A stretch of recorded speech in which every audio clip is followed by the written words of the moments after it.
Oh, all right. Um, okay. There's four people. Okay. Somebody feel free to leave us a note and let me know if it's working. Um, and let's just hang out, I guess, hey? You guys. So, yeah, let me know if anybody's here or what's happening. I was, well, look at that. Hey, guys. Rod's Vintage and PJ's Tetanus and David James and Don Trudell and Luke W. and Crash Test and Classic Reaction and M. Meeker and oh my goodness, I'm sorry guys, I already can't keep up. Holy. Hey, thank you guys so much for stopping in. I just thought because this week is a bit hectic and holy, well, very cool. Thank you guys all for stopping in. Wow, people of New Mexico, Indiana, what's going on? Hey, there's Farrell. Cheers, guys. How's it going? Um, let's. I just thought because this is Christmas is Saturday, and depending on how hectic it gets this week, I might not have a chance to put up a proper video or a full length video. I thought maybe we could get together here and just shoot the shit for a while, and you know, and if anybody had any questions or whatever, I will try to keep up. Obviously, it's difficult, uh, but you know, wow, look at all the people. Thank you guys so much for stopping in. Uh, so, hey, good question. When do we get to see more of the $5 hot rod? Thank you, Ken. I've been talking to the fellas about it, and if only because there's so many other cars to do, I think we got to get that hot rod finished. I'd like to see it on the road next summer, but of course I've said that before. But I think with enough guys jumping on it, we could do it. So I'm going to try to hold off. Like for instance, the 37 Chevy, as easy as that would be to do, I think it would be, if I'm going to build that hot rod, I better finish it before I start on the Chev. Like use the Chevy as a carrot. Oh, thank you so much, Jeff. That's very kind of you. It's very cool of you guys. Thank you very much, Jeff Mitchell. Thanks, and I know you've been watching the show for quite a while, and it's very kind of you to stop in. Often I do these types of things on the Patreon, but I figured a couple times a year we should stop in and just do. It is very difficult to keep up, so I will just have to. Excuse me. I'll just have to try to keep going. Hey, look at that! Elton is here. Hey, how's it going, buddy? You guys all know Elton at Retro Old School. Elton and I get to talk on the phone at least every now and every week or two, so that's cool. Joel Palmer asked, did Tom buy a replacement for the 60 Impala? No, we're kind of half-assed keeping an eye open for a car for him. So I think it's the smart money is to buy something that he can just start enjoying rather than something that's 2,000 hours of welding.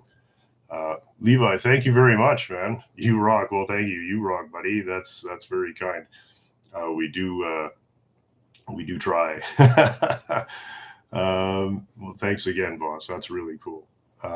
How's the Fury coming along? Pretty good. It's unfortunately we're headed for a bit of a deep freeze here. The Fury is in the part of the garage that is not heated, so when it hits minus 30, it becomes pretty difficult to work in there. So it might be a week or two before the Fury is actually warm enough to work on, but I will. Peter, Andy Floyd, you just saw Peter Anderson's here. That's cool. Well, I hope he is. That's awesome. There's two Peter Andersons that I know, so that's really cool.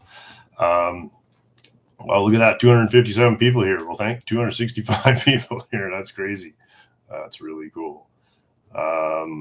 Does the beer come off when the Fury's finished? Oh, that's a good question. No, I don't know.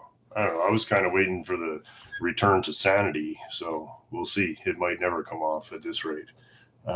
Show up, watch every week. Merry Christmas from Sweden. Thank you very much. Oh, Peter Anderson with 2 S's. Well, that's very kind. That's 3 Peter Andersons we know now. Unbelievable. Well, California. there. What else is going on? Sorry. Where's the gang? Well, I sent a couple of them notes. I was trying to. I wanted to see if the Classic Darts boys could stop in. So if we stay going long enough, maybe we'll hear from the Classic Darts fellas. So that would be cool. I bought some beer and some darts in case they stop in. So we'll see what happens. Yeah. So would I do any cold start videos? Today would be the day. I don't know. What do we got that we could start up out there? I have enough trouble just getting the Dodge truck going just so I can get to the store and buy some soup. So we'll see. Yeah, I would do a cold start video. Why not? It's been a while, right? Hey, John Powell, any more vans coming? Oh,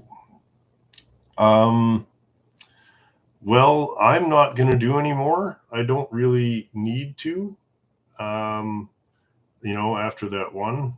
So I don't know. Did the thumbnail go up? Somebody could answer if the thumbnail went up of the Boogie Van thumbnail that I made. You guys let me know. Oh, thank you very much, Angie Black. It said £4.49. That's like $800 Canadian. Thank you so much. Hope you and Frankers well. Frankers is right beside me, but she's shy today, I guess. Jay Spears, thank you for 20 pounds. Thank you very much.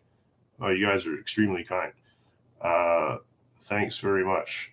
And all the best to you guys from here. It's a bit, I know there's no notice on stuff like this. It was, what are you going to do? It's 3:13 on I don't even know what day it is, Wednesday, I guess. So, okay. The thumbnail came up. If you guys like that thumbnail, you'll probably like the next t-shirt we're going to release. So, obviously you're not getting it for Christmas. I considered putting this t-shirt out, a few weeks ago, but would have been disappointing. At least this way, it's obvious you're not getting it for Christmas. So what we're hoping, if you guys like, we might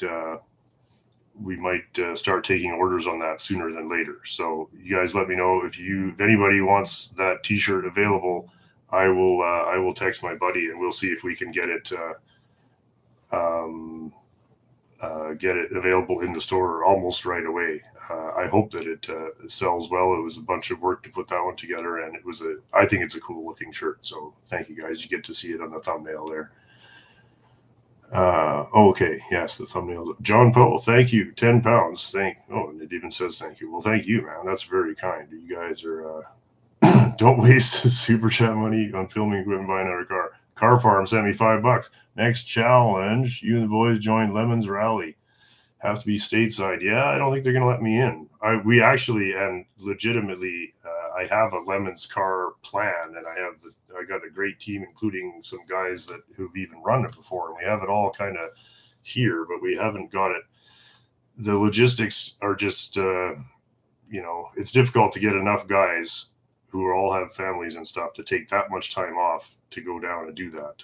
So Lemons would be something I would love to do, because I think we could make a pretty interesting car and probably be the first team to run 24 hours on old Broughton snow tires. But we'll see.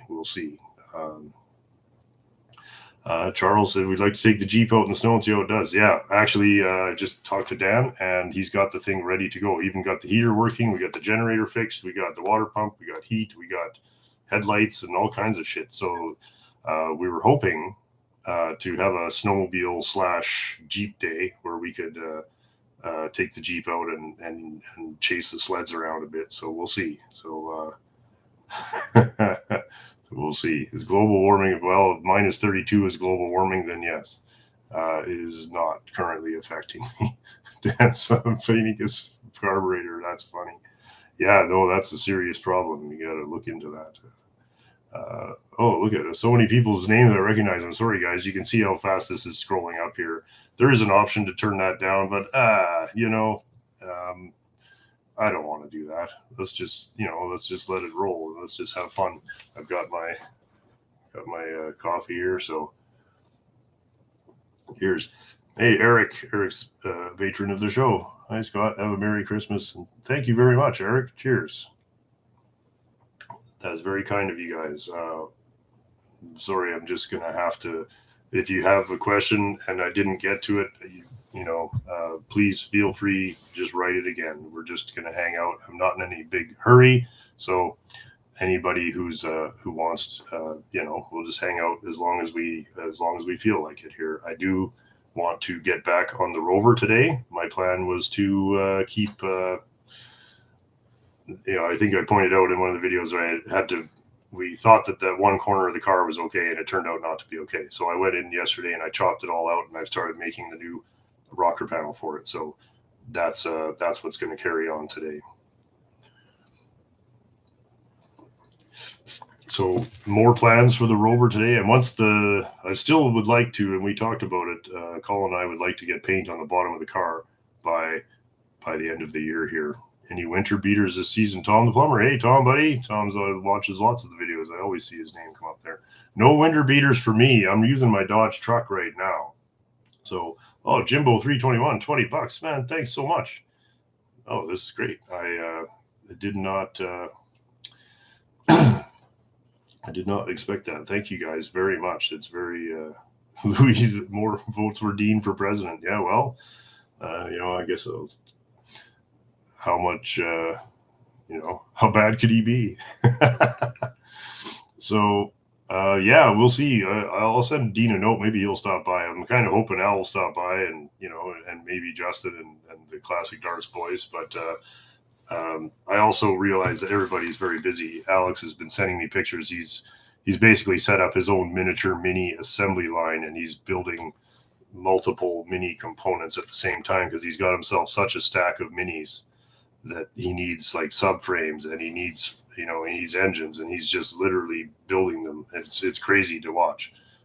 So I'm really happy for him. So I'm not kind of pestering him too much, but we'll see if we can spare us a few minutes here.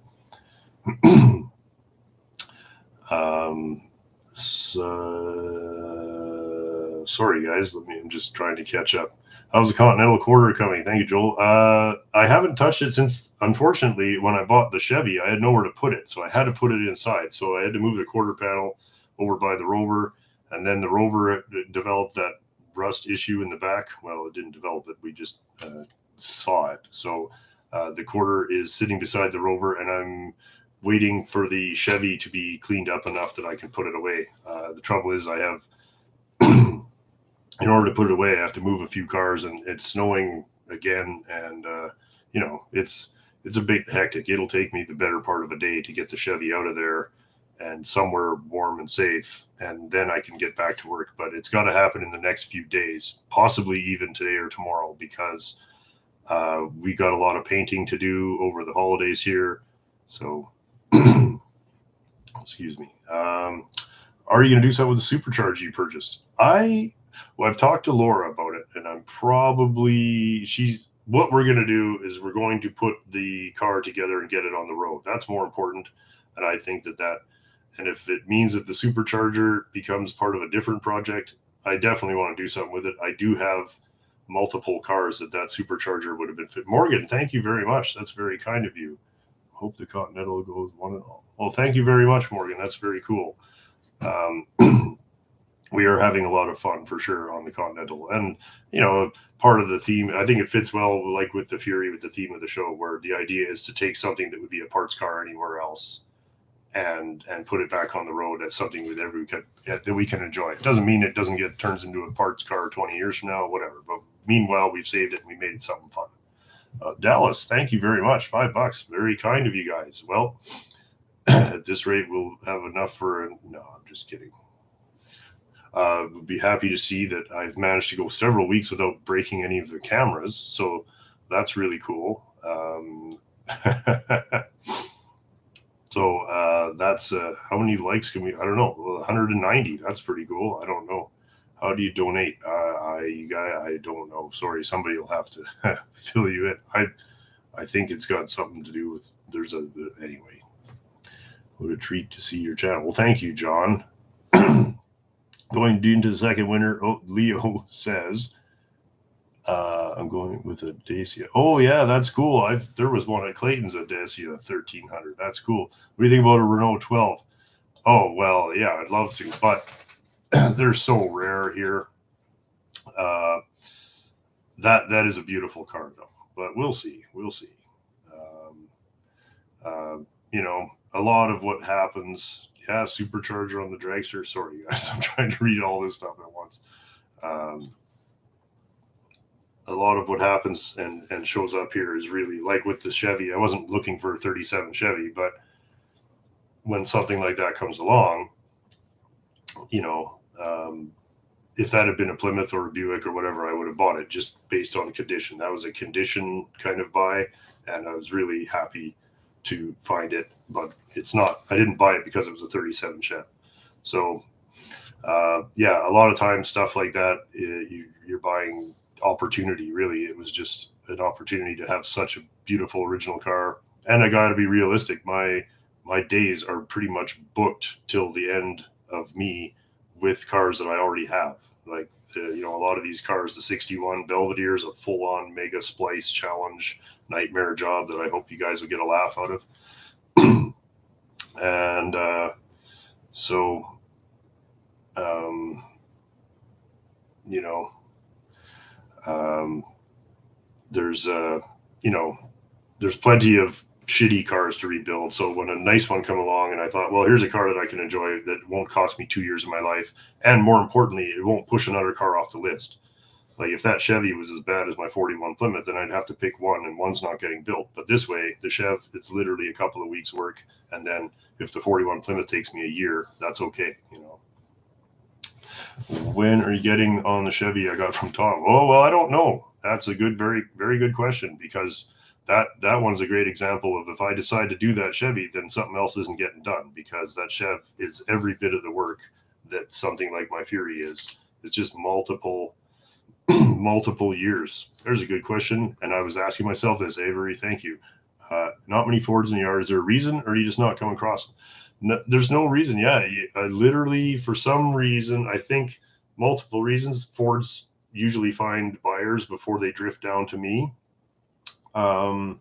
Yeah, it's just I had a couple of nice ones. The other reason I think is that the one or two nice ones that I had, well, there's always somebody who wants them more than me. So that's kind of all that's happened there. It's certainly not a deliberate thing. I would actually go out of my way to get a couple, except that I'm literally out of room right now. So if I wanted to buy a Ford, my favorite would be a 57 if I could. So yeah. So if I could, that's my favorite Ford of the 50s anyway. Oh, Plymouth Dale photos. Thank you very much, Dale. That's very kind of you. Never miss an S. Oh, well, thank you. Looking forward to 60 completion. So am I. I know I've been saying it for a while, but we really are very close. We are very close. What's the reason for today's live? It was just, yeah, maybe it's, it's holiday time and I might not have enough time to do a decent full-length video this week because it would come out on Christmas Day.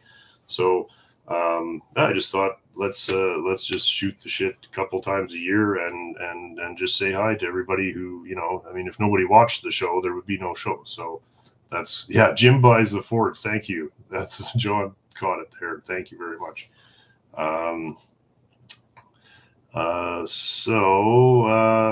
Cheers, you guys. Thank you all so much for stopping on. How many cars do I have right now? I think we're at, I don't know, 60, give or take, maybe a little, 60-ish. My guitar processor, for the stuff that I do in the videos, for the background music, I'm just using an Apple iTunes or iGarage or whatever it's called. And then for live, I just play in the V with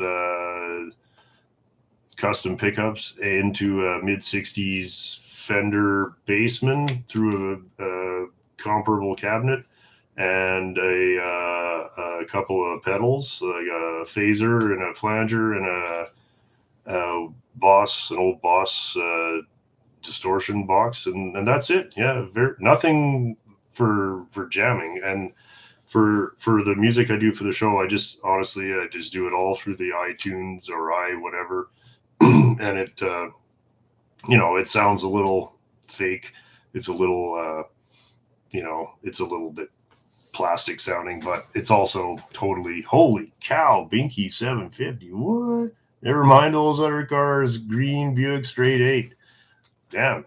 An that's a serious contribution. Thank you very much, buddy. I am keeping an eye open for an engine replacement for that car, and I'm willing to buy a whole car to get a better block. That block is compromised beyond repair. So that is something I'm considering for sure. I would love to see that hardtop put together. It is a big welding project too. Despite the body looking externally very good, there's very little floors. There's very little, so it's a big welding job, but it is a very doable car. Sorry, I'm just trying to back up here. Oh, and Merry Christmas to everybody. I know. Thanks very much. Yes, as for guitar stuff, somebody mentioned, the thing is with guitar stuff is that it would be like me making a video about cooking. Like it's really so far outside of my area of expertise.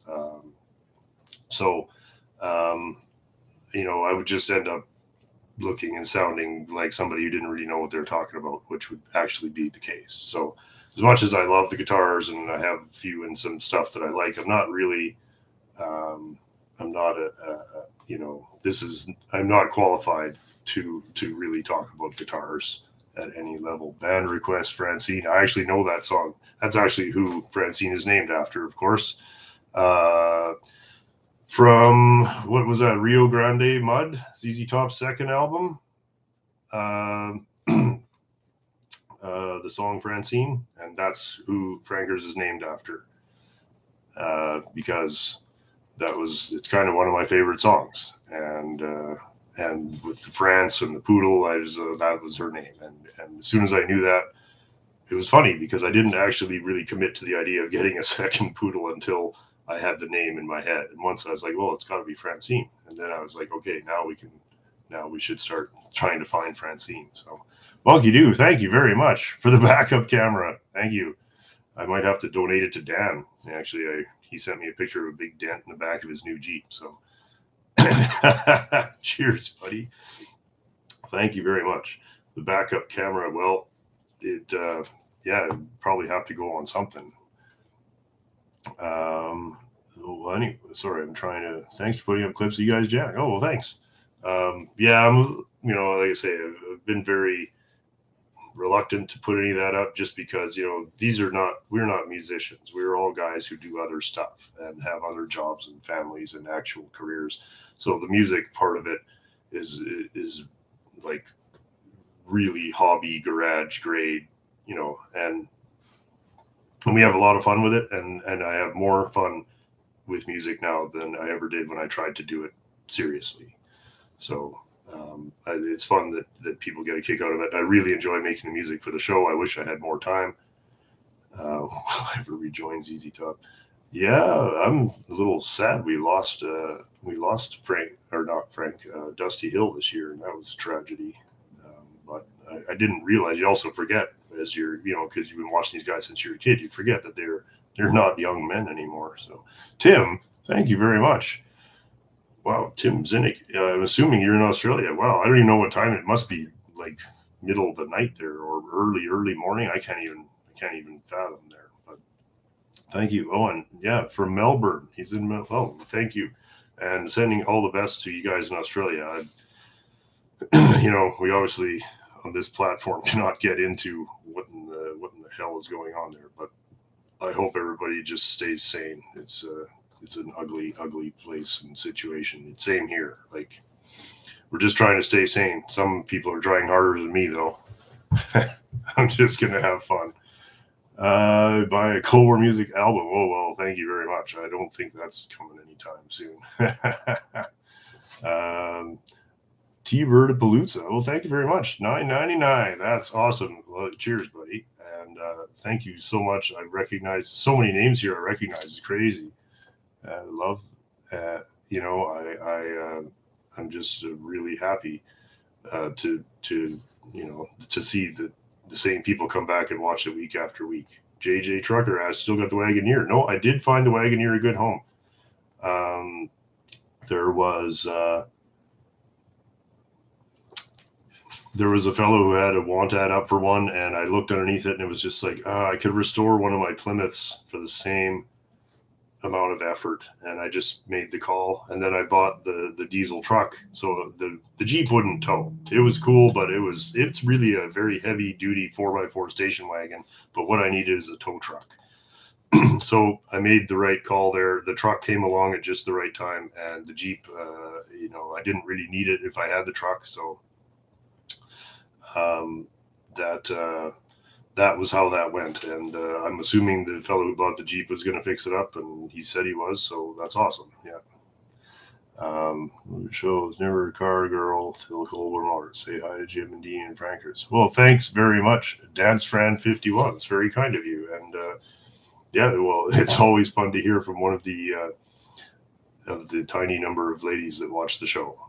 It's very kind. I actually hoped it might have been more than, because you have the statistics. If you have a YouTube channel, you can see all of these things, and I will say it's well over 90% guys that watch the show. So sorry, that's it is what it is.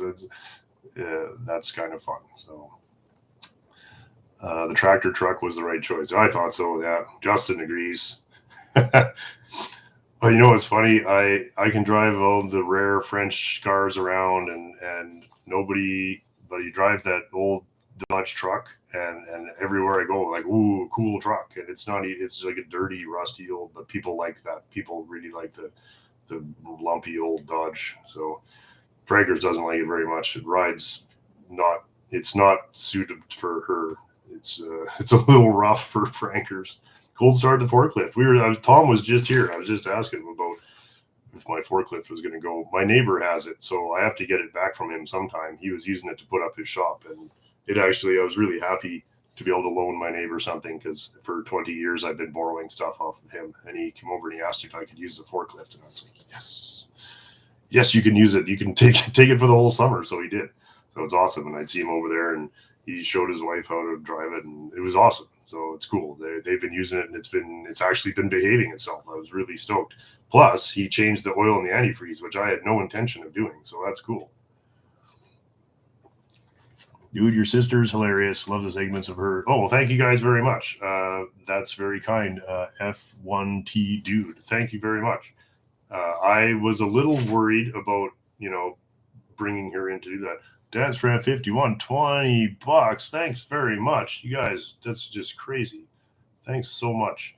I was a little nervous about bringing Laura in, because I thought, well, it's a little outside of what we normally do. And I thought, what I really wanted to do, I want to do stuff that's funny. So, and I thought the point, just the getting somebody's take on the car who's not like, I'll forgive my cars anything. It's just like, well, I just thought she would offer a fun perspective on the stuff that I don't even notice. Like, I drive that Fraser around like, oh, it's my car or whatever. And the car is doing great. Somebody asked earlier how the Fraser was doing, and the answer is good. I can't believe it. Like, it's, still going. So get Laura to review the Ferrari. I would like to do that. Yeah, that'll be really fun. I think that she would. I actually got Andy's daughter to take it for a drive, and she thought it was pretty fun. She, she's a good sport. A lot of kids these days can't even drive stick, and she was right in there trying out the Ferrari. And of course, it's gated and whatever, and she had a laugh. So that's cool. I'm glad you guys enjoy that. It's one of my favorite parts of the show to do, and I definitely want to get her to review the Model T after it's finished. There's not as much point in getting her to review the cars that are very simple and normal to drive, but like the Fury, for instance, is just going to drive like any 70s or 50s, 60s, 70s American car. So anyway, and you guys please let me know if I F up here and miss some super chat question or whatever. So I'm glad that you guys are enjoying the bits with Laura. Like I say, it's a little nervous putting up, because I feel still slightly like, like she's putting herself really out there for somebody who has no skin in the game at all to be such a huge part of the show, and people aren't expecting it. So I was a little nervous, and it's really been very gratifying to see that you guys thought that was as fun as I did, because it was something I was really quite nervous about doing. So that's cool. Classic reaction. Oh, another guy who watches the show all the time. Thanks very much for $10 and have a beer or two. Thank you very much, man. That's very kind. I will donate my beers to Al and Justin if they can stop in. Oh, different Andy. Yeah. Rough cars always drive. Yeah, that's right. And the pretty ones that have the problems. Well, it's maybe you guy don't want to spend too much time making them pretty, right? Thoughts on a 39 Royal Business Coupe? Yeah. Oh, that'd be a beautiful car. Beautiful car. I did miss out on a 30. I didn't miss out. It was just out of my league. It was a 38 that came up last year, and it was a 5-window. Redo top 56 Plymouth Easy. That would be an easy resto. I don't think I'm going to do it, but I do. That would be one. I have a bit of a policy where I will sell cars that should be restored that I'm not going to have time to do, and that 56 Plymouth is one of those. That's a really nice, solid car. But if I'm going to do 57 to 61, that's kind of the line, and I have all the parts to do that. So that's kind of, the 56 is a great project. It would be very easy for somebody to put together. That's great. Well, that's very kind to hear the good words for Laura's bits. We'll get her back, and we'll get her to do the Model T for sure in the spring. I just kind of want to get it. I want to get it like as good as it can be, and that was what the diff rebuild was about. How's the part supply for the free? I get them from the Willow Run. I think it's called Willow Run Kaiser Fraser parts or something like that. Got some pieces on my hat there. I get, they were always good. And honestly, since I finished the car, I have not opened the hood. I mean, other than to dump oil in it. The thing has been an absolute hammer. So one of the reasons I did it the way I did is like do everything, like belts and pumps and brakes and all that, and then just drive it. It's been 5 years of driving without really. I mean, the door fell off once and something else broke. I think some small. I had a frost plug fall out, and so I had to fix that. The thing's been a hammer, and I haven't had to worry too much about parts. Plus, I have 3 parts cars, so that's so the Fraser's pretty much taken care of. Really short. I mean, the stuff that they were able to sell me was like NOS tie rod ends and stuff, which was fantastic, and it's great that stuff exists. But I'm not going to ever need another set. I've put almost 10,000 miles on the car. I think when I hit 10,000 next year, we'll kind of do a little 10,000 mile review on the car. So, well, thank you guys very much for stopping in. Sorry, let's see. I've got to pick a question. Does Dean ever sell any of his flips? Yeah. Oh, yeah. I don't know if he sells them anything to do with the show, but he does. Dean's is on Facebook a lot, and so I think most of his actual sales come through selling the cars on the various groups on Facebook or selling parts. He sells a lot more parts than cars, so that's all. Where's the Dean man? Hey, Bill. Dean's probably at work. I'll see if he wants to come. Whoa, Blinky 750. Jeez. Wishing fraggers and the agents and everyone Merry Christmas. Channel's my favorite show. Please keep up the good work. Thank you very much. That's 17 pounds. That's like 1,000 Canadian pesos. That's crazy. And Jester's Garage, another person whom I see in the comments. Thank you very much. I always wait too late for the shirts. This time I'm not missing out. Cheers. Thanks very much. Maybe we should just put you guys let me know. I can just put the t-shirt for sale. I'll see if we can put it up for sale right now. I'll ask my friend who runs the store there. If you guys like, we can start taking orders now. I don't care. The thing with the shirts, in order for me to do it and to have it work out, is we have to take orders that only print what's ordered, because we never are going to sell enough that I can just keep a bunch in the stock and whatever. So that's why you've seen in the past, it's always take orders for 2 weeks and then print them all and ship them. So there's no inventory. And that's unfortunately, it just means that when those are sold, that's it. We're not going to do another one. So Bill K asked, what's the favorite car you've done? Well, I think in terms of just the sense of satisfaction, probably the Fury, even though it was a lot of work. That's the one I can look at and say, well, there's a car that we can really say that car only exists because you put a lot of effort into it. And so therefore, I think it's the most satisfying car that I've done. And also, and I get to keep it. I mean, it was one, and thank you to all the guys on the show here. Because if it weren't for the YouTube channel, that car, there was just no way I could take that much time away from customer work to build that car. So in multiple ways, that's the most satisfying one I've done. And, and lots more to come, I hope. Leo Haynes, 50 pounds. Oh my God. Christmas dinner fun and some beer as well. Let's get those boys over here and start drinking beer. Where's the menace? Somebody asked. Thank you very much, Leo Hyena. Wow, I don't even know what to say. Thanks very much. Somebody asked, where's the menace? She's 10 feet away from me there, sleeping. Matthew Dias, thank you so much, buddy. Cheers. Is the blog Fubar? Oh, the blog.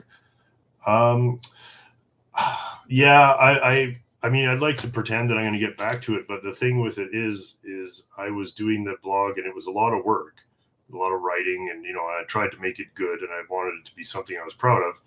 But I mean, after doing it for years, it had like 30 people following it or whatever. I haven't even looked in on it. When was the last entry? It was when I bought the SM.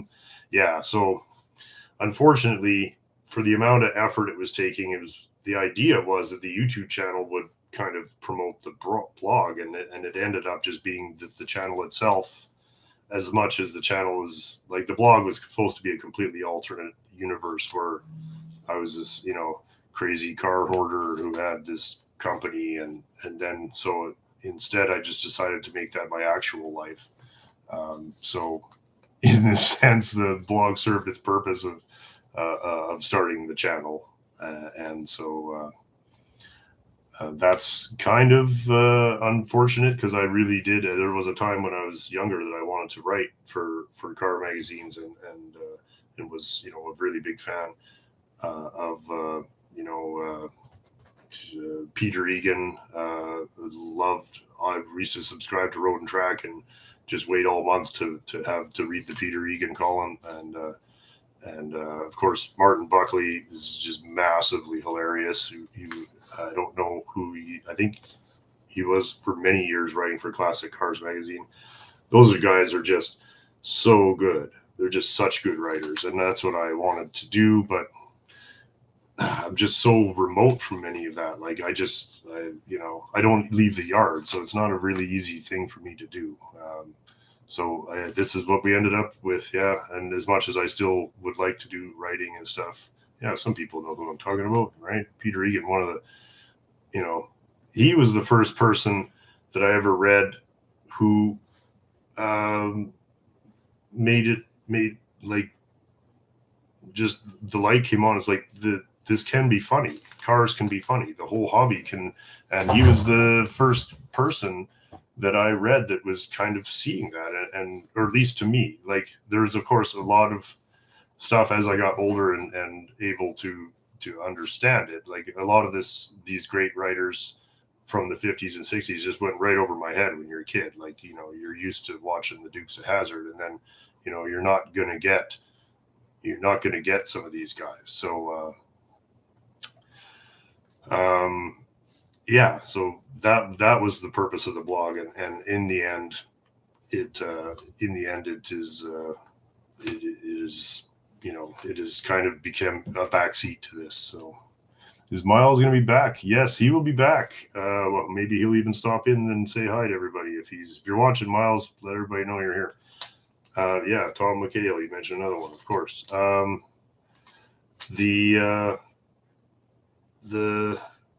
Oh, sorry. I lost my train of thought altogether. Sorry. At least you guys can see how fast this is rolling up here. So we're just going to keep doing our best. Thank you very much, Chris. That's very kind. $10. I don't know. I mean, it's great. I mean, maybe it's just the holiday season, and well, you guys are being very kind, and thank you everybody who watches this stuff. It is great to see so many names that I see in the comments, and so it is really cool. Sorry, I'll just pick a question here and try to. When is a 1/16 scale Scott getting his own scale model review? Well, I used to do a ton of models, but honestly, and we were talking about this just the other day, me and I think it was Dean. The day that I got my first real car, the models got put away because to me the models were always practice for the day where I got my first car. And so as much as I kept all of my models, but I have not built any since, because now I have the 1-to-1 models, and I've even built my 1-to-1 junkyard diorama, like that was the whole thing. So let's see. Well, you guys, that's very kind. Yeah, somebody else knowing Peter Egan. Yeah, it's really cool. Let's see. What do the new shirts? Oh, Joey asked what the shirts. They look like the thumbnail for this live stream, which is. Oh, well, let me see if I have a picture on my phone in case then you guys don't have to turn it off. Or since Don Cherry got kicked off. Yeah, that was bullshit, eh? The world's just full of cowards now. Happy holidays from Southwest Kentucky. Thank you very much, Jim. I love you guys. Excellent work. Reminds me of when I was growing up. Thank you. Well, at least you grew up. Yes, the new T-shirt is, holy cow, Hagler, $27. Will that buy a box of beer or a pack of darts? Yes, it will. I won't buy both anymore. Isn't that funny? We used to go, and if you had $20, you could get a case of beer and pack of cigarettes and $10 worth of gas for your car, or $5, which was a quarter tank. So, of course, I'm being the old guy now, but let me just find you guys a picture of the van shirt. Here it is. I'm very proud of it, actually, because we spent a fair amount of time on this. I don't see if they can get it in the camera there. Oh, it's not focusing on it very well, is it? Anyway, it looks really. How about that? Does that work? Not really. Anyway, it looks better than that. I'll stop showing that because the shirt looks great.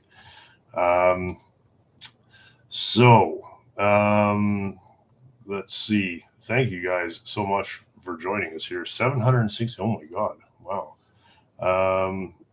More live videos in the future. Well, I don't know. This is pretty chaotic. Did Canada get Hillman imps? I believe we did. I've seen. Only reason I know that is Clayton has one in his junkyard. So that's how I know. Whose talent amazes me? Well, a couple of people that I watch. I've been watching mostly musicians, just because it's nice to, I like to watch stuff that I could never do. And there's some drummers and stuff that are just doing stuff that is just so crazy and so good. I like to watch that. I also watch a lot of old traffic videos, stuff like that. What is it like to have the best show? I know you'd have to find somebody who has the best show. Thank you very much, Paul. It's very fun, very kind of you. Yes, is the Roadster in the queue? Yes, it is. We talked about that a few minutes ago, and the Roadster is, and honestly, a big part of it is that it's sitting there with hot air blowing on it 365 days a year, and so it makes economic sense to finish it up as well. So, HG Barnes, thanks very much. Well, crazy days in Evanston. Thanks for allowing this author some call. Well, it is, and thank you very much for that. That's very kind of you guys. Well, cheers, and thanks again for everybody who stopped by. Are we going back to Clayton's junkyard? Yeah, I think so. I'd like to go back there. I wanted to go earlier. The thing is, when I go to Clayton's, I always got to bring him a car. Like, I think that's to me, that's that way, no matter what you do, at least you didn't waste Clayton's time because he likes cars. The last time I went there, I took that 52 Chevy that we stripped for parts. I think you guys we did a video about 52 Bel Air that it was beyond repair, but I stripped enough parts to fix the 51 that we have here that we just saw the model of. That car is actually very restorable. So it was missing a few key things. That's why I bought that other one. That was the last time I went to Clayton's, and all I did was I literally drove in there and he unloaded it, and then he was like, "Hey, let's go look at. I'll show you all the new cars I got." And I couldn't because I had to. I forget what was going on. I was doing something. It might have even been editing. So anyway, which car won the poll 2 shows ago? Thank you. That's a fun question. Without actually counting it, just kind of getting the feel of it, it was most the 59 Buick, followed by 57 Plymouth. And that was, of course, before I bought the Chevy. But the Chev is such a gimme that it doesn't even really count as a project. Like, it won't take me very long to get that on the road. So, that's those were the two. If we were just going by that, then those two made the top two. And have any car magazines done a Coldwarmotors feature yet? Yeah, a couple. There was one in the UK that our friend Steve did the photography for. I don't have a copy of it near me because it was a couple of years ago. But not too much. Yeah. Wow, so many people here. Thank you, guys. Do you have a parts le car? No, I don't. That one, I'm driving the parts le car in that case. You need to do a video with 57, 8, 9, and 60 Plymouth. Yeah, well, the plan is that eventually, if I can, still get up in the morning, I would like to have 57, 8, 9, 60, and 61 all parked in a row in the garage, all two-door hardtops. That's kind of the goal. And so that's another reason why I was happy I started with the worst one first, because after the 60, most of that stuff will be very, very straightforward. So,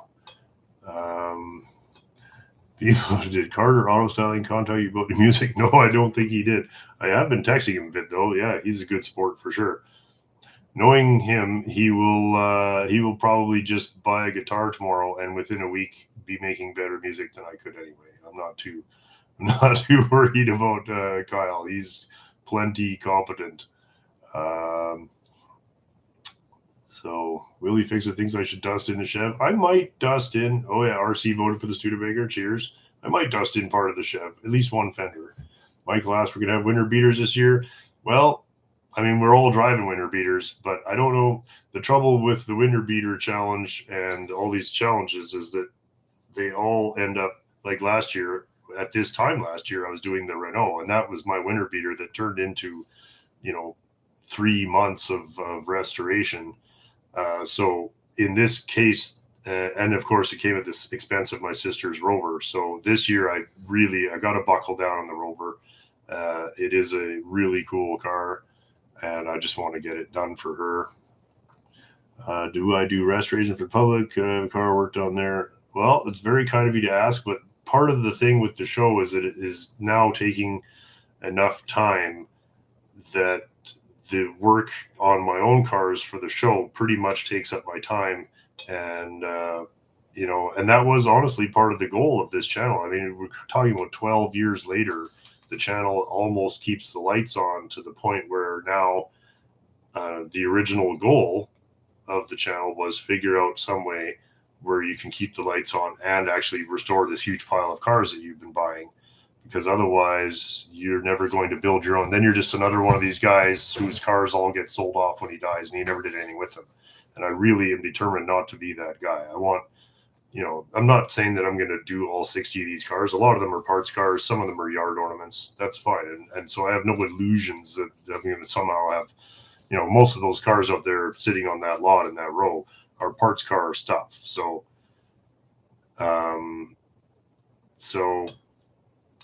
that's that's kind of where that's at. So but yes, the reason I'm not doing much customer stuff anymore. I mean, Ashley, that the van we did, that was. But I mean, customer friends to me, my only customers are friends and family at this point, and even then, it's only if the job is fun. Like, I would not have wanted to spend 3 months painting Ashley's wife's BMW sedan because it's not interesting, it's not funny, it's not cool. You can't sit around and smoke joints and draw crazy lace bullshit on the wife's BMW. So it is kind of, the goal is starting to become a reality, which was that we would be able to do to use the YouTube channel as a platform, as a way to help me actually get through the huge pile of cars that I bought. So cheers. A dozen years, guys. Yeah, enjoys this is the Kaiser. Well, thank you, Bill. Yes, so many names that I recognize, so it's really cool of you guys. 60 console Capri was like a mini. Yeah, those are cool. Yes, we never got those here. We did get the Capri like my brother has, but we never got the earlier console Capri. It was funny to discover in my teens that they actually made such a thing. It was a very beautiful car, and it probably would have done okay here, but it probably would have overlapped with the Falcon to the point where there was no point. I think that's my guess. Clark has Franker's birthday. Her birthday's in the summer, so she's 4.5 right now. Yeah. See the 51 Bristol 401. You sent me that. Yes, I did see that. But Pat Cassidy. Yeah, Bristol 401 is an amazing car. Probably not going to come my way. It would have to be 99% of the cars I have are bought within 10 miles of my house. And that's just how it's ended up. Pat Cassidy, thank you very much, man. That's very kind. You guys is very kind of, and thanks so much for watching all this stuff. Without anybody watching it, none of this happens at all. So that is very kind of you. HG Barnes, thank you. Got another $10. Thanks very much, buddy. Cheers. Who knows, working on me cheap. Both Pontiacs are suit on the list. Thank you very much. Oh, there you go. Thanks very much, Farrell at Shopcat. You guys, if you haven't checked that out, we were just playing with something of Farrell's yesterday, so that's cool. Came by with this little guy, and they were checking out the cars. That's awesome. If your cars are cool, you get a from his son, so that's good. Captain Puget. Sorry about the butchery there, buddy. Thank you very much. $20, man. You guys, I'm getting a sore hand from cheers to all you guys. That is very fine. And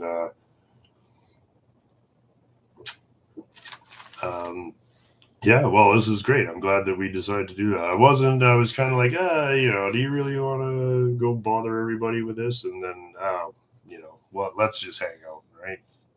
Have some fun. It's very kind of you guys. Eager to see the day you finish the Fury. Thank you. Well, me too.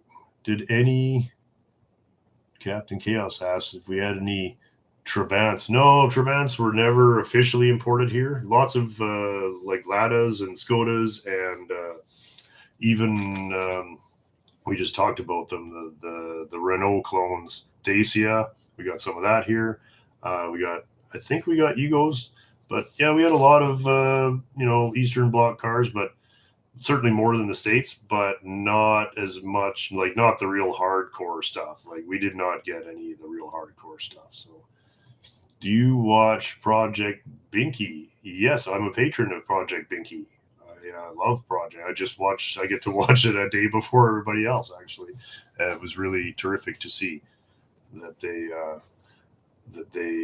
they're almost finished their epic car project, and so it's good because I can also watch Project Binky whenever I feel like one of my cars is taking too long.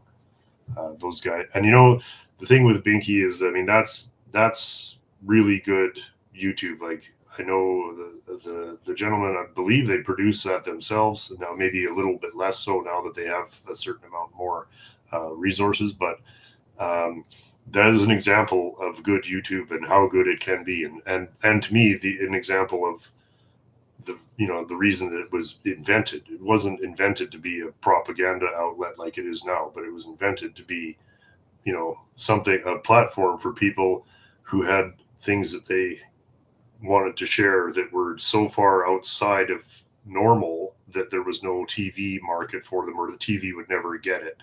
And that to me was the spirit of it. And sometimes I decry the decline of YouTube, but I also tell myself, I've been on YouTube longer than the people that own it now. So I'm just going to keep doing what I'm doing. And it's really cool that anybody at all wants to watch it. So got the live fan in England. Well, thanks very much, Mark's Garage. Cheer. That's very kind of you guys. And very nice of you to stop in. Everybody who's 800 and some people, unbelievable. Wow. Show Sean 3, $10. Thanks I sent 20, but the government took half. Oh, you got lucky. They only took half, and so did I. Thanks very much, buddy. Cheers. Keep panning in 22. Thank you. Let's see. Somebody asked, any plans to do a feature on the Yellow Fury? Yes, definitely. The thing with that is it's a very nice car, so we're going to do a feature on. I might even do a back-to-back with the 60 where we'll really compare the two cars 1 year apart, completely different engineering, and just see how much better, or was it better, the unibody car, or was it just cheaper to make? I think the 59 and 60 comparison will be great because they got same tires, same engine, same transmission. The only huge difference to drive them will be the engineering of the body structure, which to a body engineering nerd like me, probably be really fun. So I hope you guys are looking forward to that. And then we'll do I want to do a proper feature on that car because it's actually a very nice car. It's every bit as nice or nicer than the, do you guys mind if I just tell Donovan to let the shirts loose in the store here?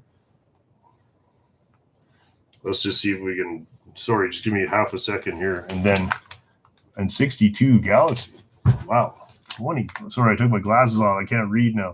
$25. Can we still order a Boogie Van shirt? I'm gonna make that happen right now. Can you put the shirts up now? Oop. There. Let's just see. Thanks very much. Yeah, I'm hoping that we can order Boogie Van shirts because I'm going to want one for myself too. So sorry, I have to get caught up. It's just crazy, guys. I'm sorry. It's so hard to keep up. Ever own a Simca? No, they do come by very rarely, but I have not been lucky enough yet. Donkey Boy, thank you for $9.99. That's very kind. Cheers. We're just hanging out. That's great stuff. Alex Walzik, $50, man. Holy cow, you guys. I don't know what to say. I mean, cheers. Wow. Might have to go get myself another cup of coffee here. Very good. Well, thank you, Alex. That's very cool. Let's see. Let me answer a question. Oh boy, what happened here? I can hardly keep up, you guys. Just give me 1 second here.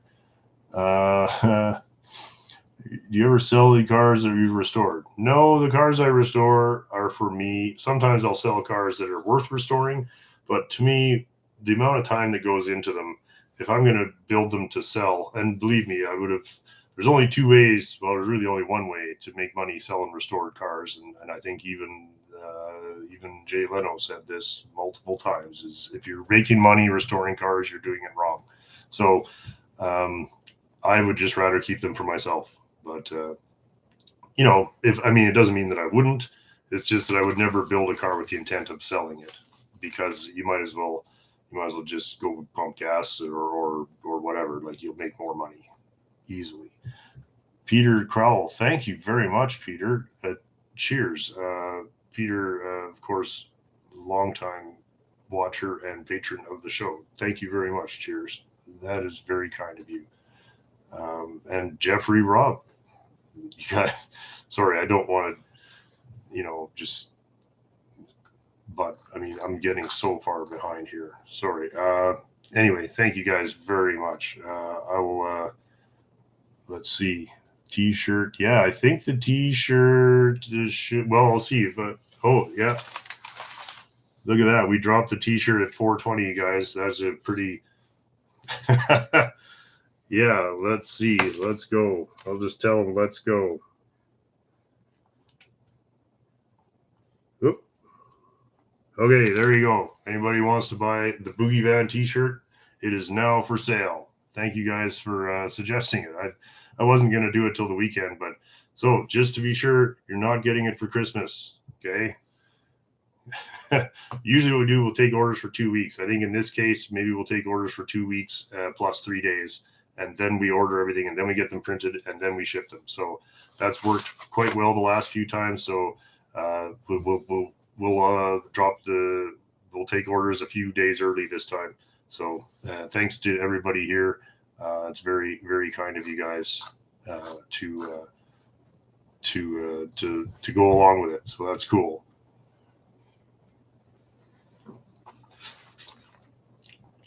Sorry, I'm going to have to make a cold word. Oh yeah, when the channel reaches 100,000 subscribers. Yeah, well, I'll be dead. YouTube makes zero effort to promote this channel, and I have to rate the channel adults only because of the swearing and whatever. So I don't really, for a while I would get kind of upset about, but then I'm like, well, whatever. How much better would my life be if nothing changed and you had 2 million subscribers? It wouldn't be better. It would be worse. So I'm happy that it's kind of a little thing that is just for us. So I'm quite happy to do that. Does your band play Zappa Joe's Garage? No, but I think with enough years of practice, we probably could. I love Frank Zappa, but when he's actually trying, there's no way that I can play that. Like, he's a proper musician, and we're just goofing off. Maybe the 59 Skane to be restored. Maybe. The thing with that is it's it's a pretty big job, and for a car,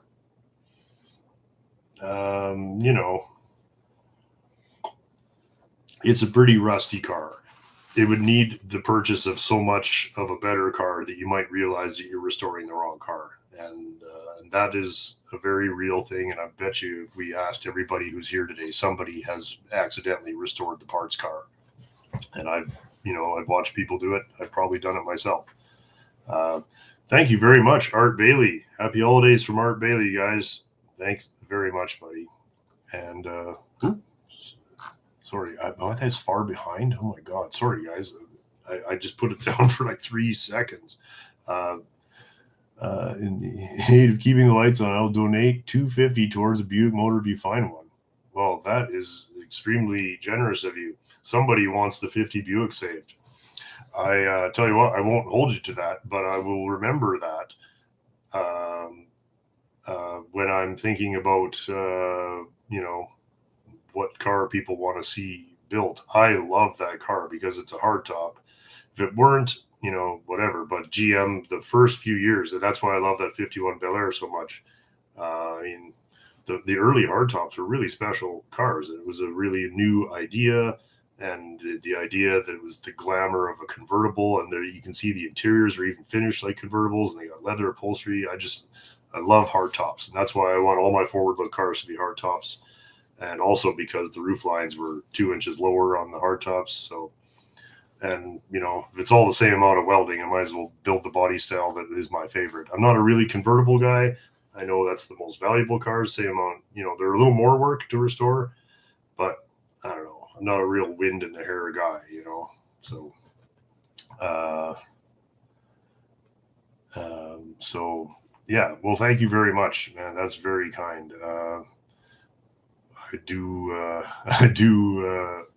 love that Buick, and there's a reason it sits out there front and center, and it's a very special car. The link to the orders. Geez, sorry guys. Maybe somebody could paste that in here. Would you mind? I don't know how.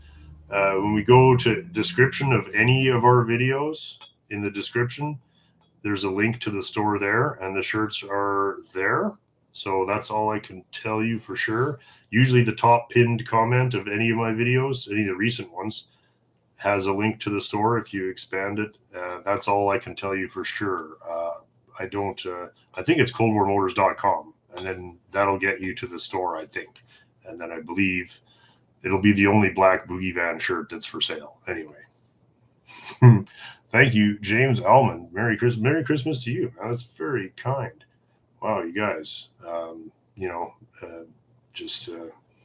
cheers. Thank you so much. David, thank you very much, buddy. Cheers. And Merry Christmas to you guys. That is very, very generous. I just had no idea. C4AZ57B asked if Peter Anderson's coming over again. Well, he's welcome to any time. I do pester him. Sometimes we talk on the phone because usually it's about 2 a.m. this time because he's just getting up. I don't know what the time difference is, something like 19 hours or whatever.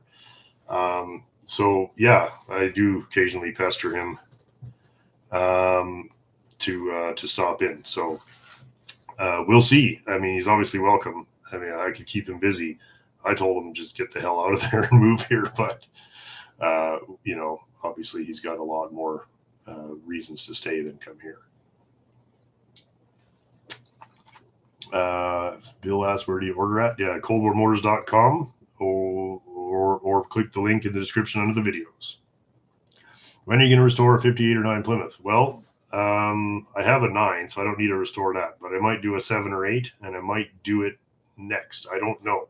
I've got to finish the Rover, the Model T, the SM has to be well underway, and the Roadster project. So, and the Fury's not done yet. It's close. So I really don't want to be the guy that dies with 20 cars that are half finished. I want to finish a bunch. I don't mind working on 4 at a time, but they do have to actually eventually leave the garage. So I'm gonna really, and trust me, it's hard with the Chevy and stuff. Like, that's such an easy one.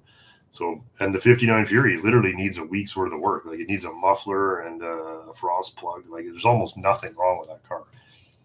So, yeah, I'll be trying my best to get them all through there eventually. And the longer that we can keep the channel going, the more cars I can get done. So, thank you.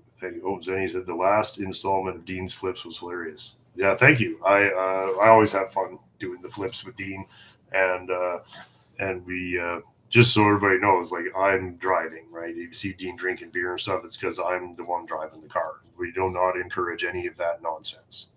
Stevie B-Boy, $10. Cheers. Thank you, Stevie. That is awesome, man. You guys are extremely kind. It must be the holiday season and such. Excuse me. Mark's Garage, the Boogie Van was the piece de resistance. Thank you very much. Well, I was happy that we, the fun thing about that was, is that it literally was fun. Like, sometimes cars, I did a Datsun Roadster for Ash, and it was very, it was frustrating because we were having trouble, and it was, whereas when we did the Boogie Van, we just made a rule that this is going to be fun.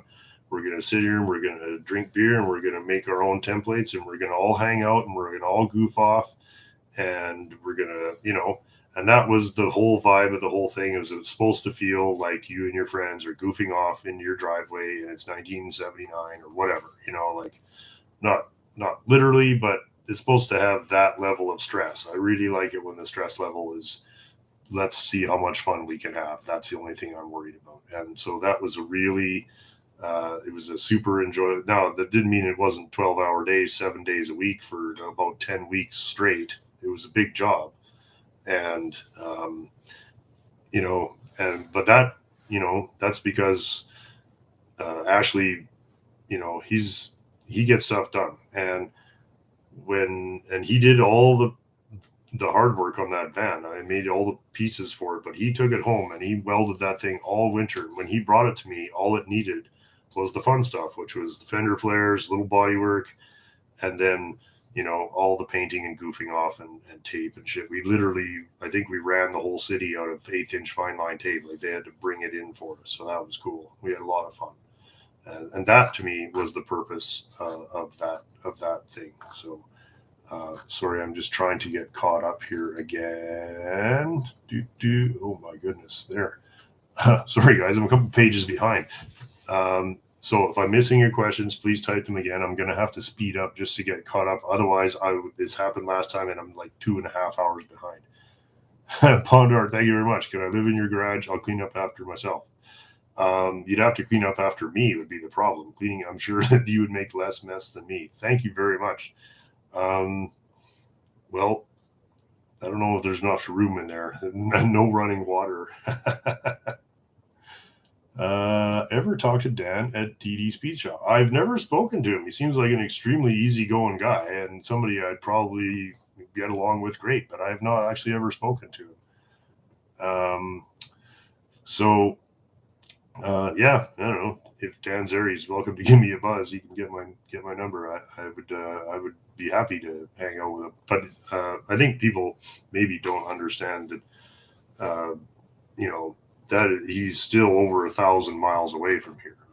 I believe Winnipeg is. Somebody could correct me, but I believe it's about 16-hour drive. So it's a bit of a drive. Yeah. So I'm not going to just run into him. Unfortunately, he's way out there. Somebody like to order a shirt. How to do it? Oh, well, you have to go to one of our videos, and I should have just put the link in here, but I didn't really know if we were going to do this, so it's cool that we did. But we'll have to go. Either somebody can put it. I don't have any moderator. I mean, the good channels have people that help moderate the discussion here and bleep out you guys. I have to say it's extremely, extremely cool and reflective of the quality of the people that watch this nonsense that I almost never have to read anything stupid or awful in the comments. And, and that is a reflection on all of you. And thank you. Even the comments in my videos, almost nothing that I have to like, other than the spam, the occasional, Chinese spam robot porno comments and stuff, but very little. And almost everybody's so cool. So thanks very much, and that's all you guys. I have no control over that at all. And I have no moderators to help me with this. And yet everything is just fun and relaxed. So, cheers. And that's all you guys, because otherwise I would have no way of doing it. And I probably wouldn't do it if it was just a nightmare. So thanks very much. David said like $30. Jesus, man. That's you guys, it's super, super cool of you. Thank you very much. Jeff ordered a shirt. Thank you, Jeff. That's cool. I'll have to see you. Sounds like I got a note from Donovan here. It says, there we go. Watching you live. Cheers. Yeah. Donovan's watching too. Well, cheers, Donovan. Donovan helped me with the shirt. And he is the guy that makes sure that the shirts and everything go out at the little store that we have. So, cheers, buddy, and cheers to everybody who helps keep, this is all is what keeps it going. And this is how we're able to fix the cars. It's not even that we need the money for the cars. It's that I need the time. And, the thing is that, especially now with the way they're printing, the funny money, it's pretty expensive. And not to complain, I'm not complaining. I don't have to have it, but it does. I do need to maintain a certain amount just to pay the heat, just to have the heat and the electricity. As anybody who has ever run a body shop would know, that when that compressor comes on, especially when you're doing something like a boogie van, that compressor is eating up some power. So it's a lot of fun, but it does require that you have to have something to balance it, to help it stay alive. So cheers very much to everybody here. Thanks for the tip on Carter's reset. Yeah, great. Well, I hope he does really well. He does he does exceptional work, and he was just so, he never never asked me. And of course, I don't think he even mentioned it. Maybe he very briefly mentioned that he had a YouTube channel. He was here for 2 days. I don't think it even came up. Like, that's the kind of guy he is. So anybody wants to check that out, he's doing exceptional work and deserves success. So Keith Lalonde, $50, man. Jesus. Thank you. I don't even know what to say. I mean, you guys, it's so extremely kind of you to do that. So, all the best to you guys, and and happy Merry Christmas and all that, because I don't think there seems to be a lot of people trying to discourage that kind of sentiment, and I'm just not having it. Hey, there's Wayne. Cheers, Wayne. Going. I'm not even sure how to pronounce your name, Wayne. I hope I'm not butchering it too bad. It's very kind of you to stop in. Wayne has been somebody who's made me smile in the comment section for years and years now. So cheers. I'm sure anybody you probably see Wayne on other channels too. That is awesome. Wayne, cheers. He's cracking a beer. Good on, buddy. Have one for me too. I can't anymore. There's Vanessa. The website might be crashing. It's taking a long time to finish an order. Well, that's. Oh, I hope not. But we'll all see. If Donovan says it's crashing, I'll let him know. Well, he's watching now, so if it does crash, it'll be back up. That's the best I can tell you. I don't think I have access to it here. Am I doing Jim's VW Type 2?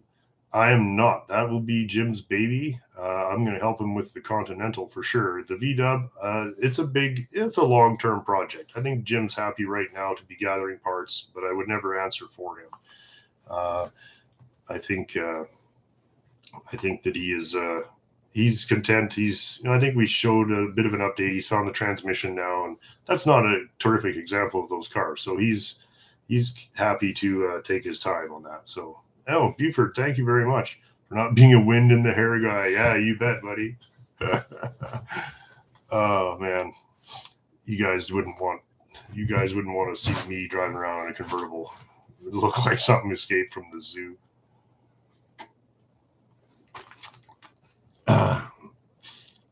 Oh yes, Peter, and yes, I am going to do a paint prep tutorial for the Patreon channel, and that will be coming up. I'm trying to coincide that with when I get the Rover ready for body and prep, so that's coming up very soon. And then we will do and honestly, I think everybody, I hope, will be pleasantly surprised at how I mean, after all these years, I do have it down to a pretty repeatable, and that's the thing. And this is what I can testify that.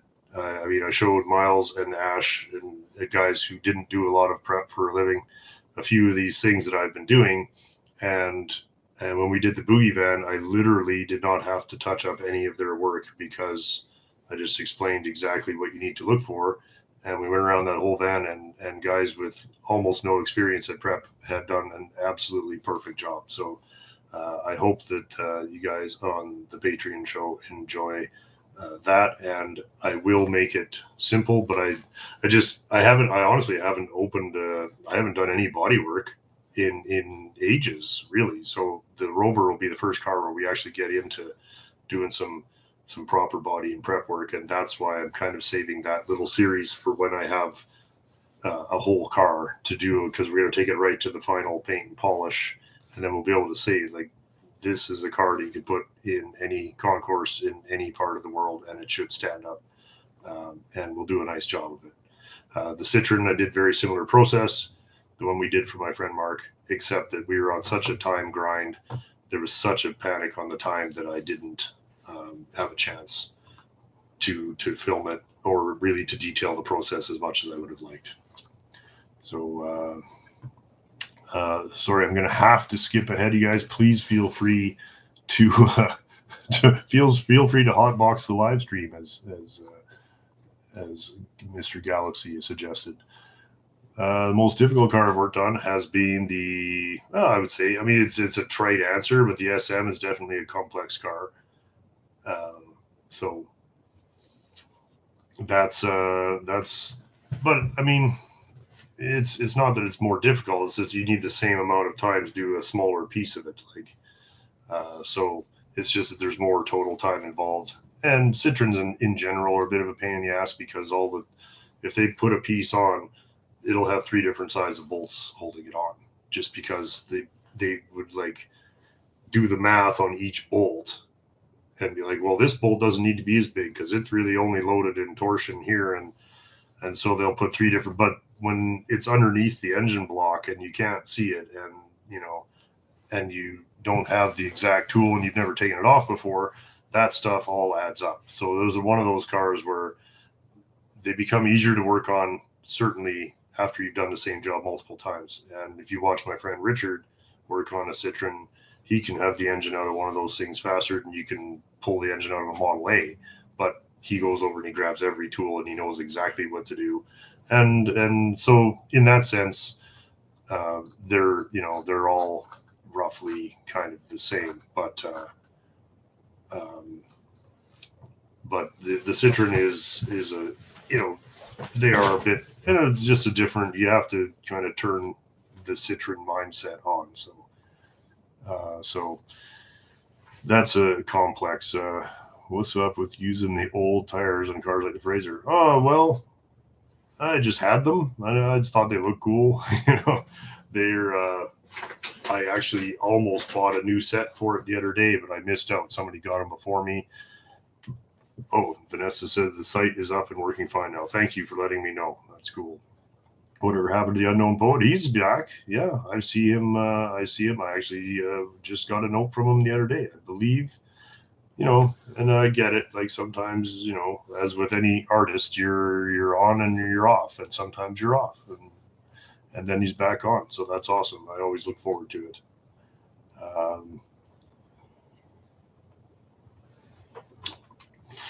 Merry Christmas. Well, Merry Christmas to you guys. This is very kind.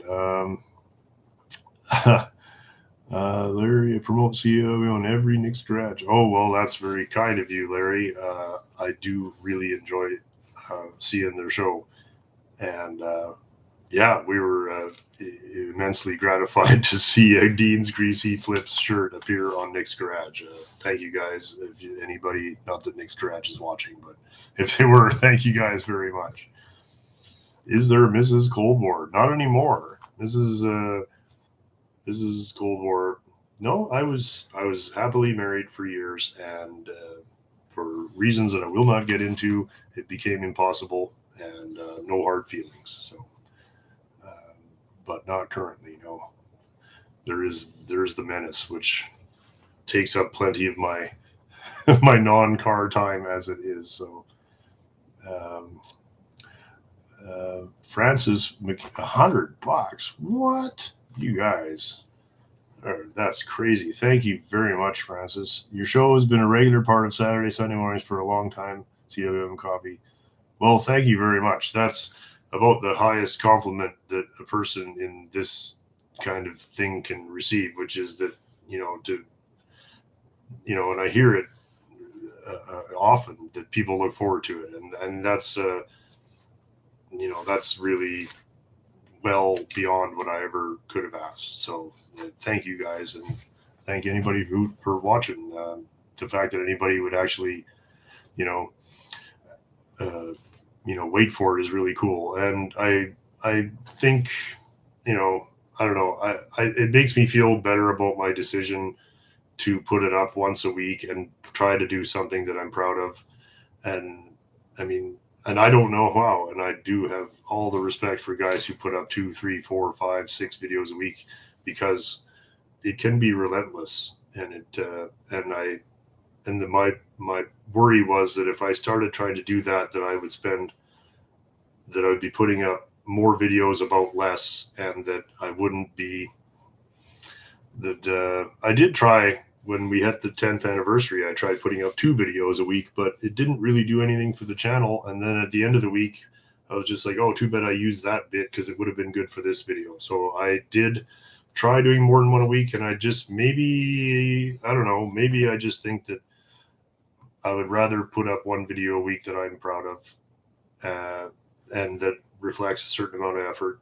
And, you know, I do remember a time when TV was a thing where you would look forward to a certain show regardless of, like you would actually, and that's why I try to put them up at the same day at the same time, give or take an hour. Sometimes if you see the show doesn't go up and it's an hour late, it's literally just because it hasn't uploaded yet.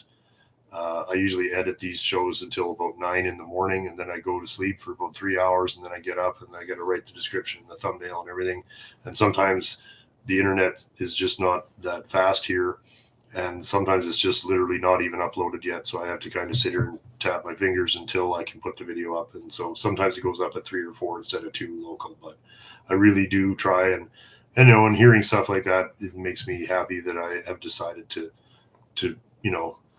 not schedule, well, try to schedule it, like, and try to, and it matters to me. Like it's, and to hear, and I keep all these very kind words in mind when I'm trying to make the shows. Like, people want to see it, so you do a good job, Where's Frankers? She's right there. Oh, she's sleeping though. I'll wake her up at some point. Would you consider moving your band music earlier in the videos? No, I just put it at the end just as kind of a laugh. What happened is that as the credits have gotten longer, as more people I just ended up with the loop that I had just kind of like running out essentially. And I just thought, oh, I need 10 seconds of something here.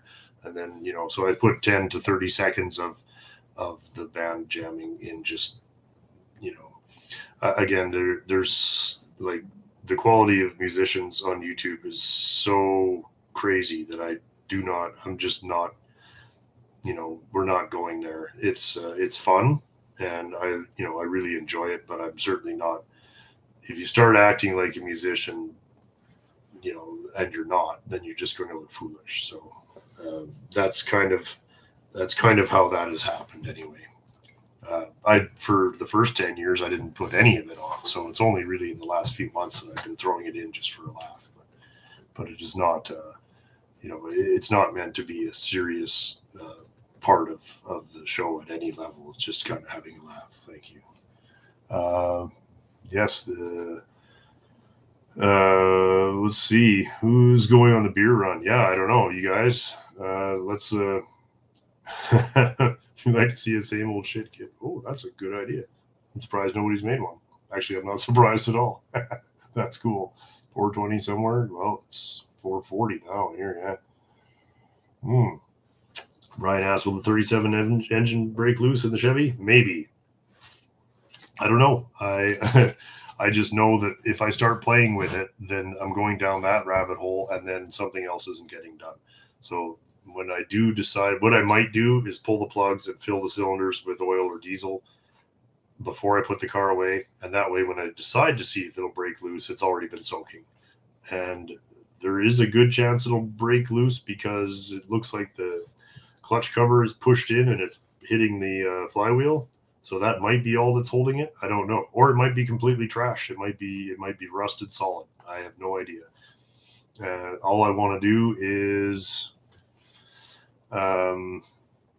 I just want to get it cleaned up and safe and put away safe and dry so that it's not in the way while I try to do the other cars, because that's I want to use that one as like a carrot to encourage me to finish some of the other projects, because it's such a sweet car, and it'll kind of get my ass in gear. Like the 59 is kind of the carrot for finishing the 60 Fury, because the 59 needs virtually nothing.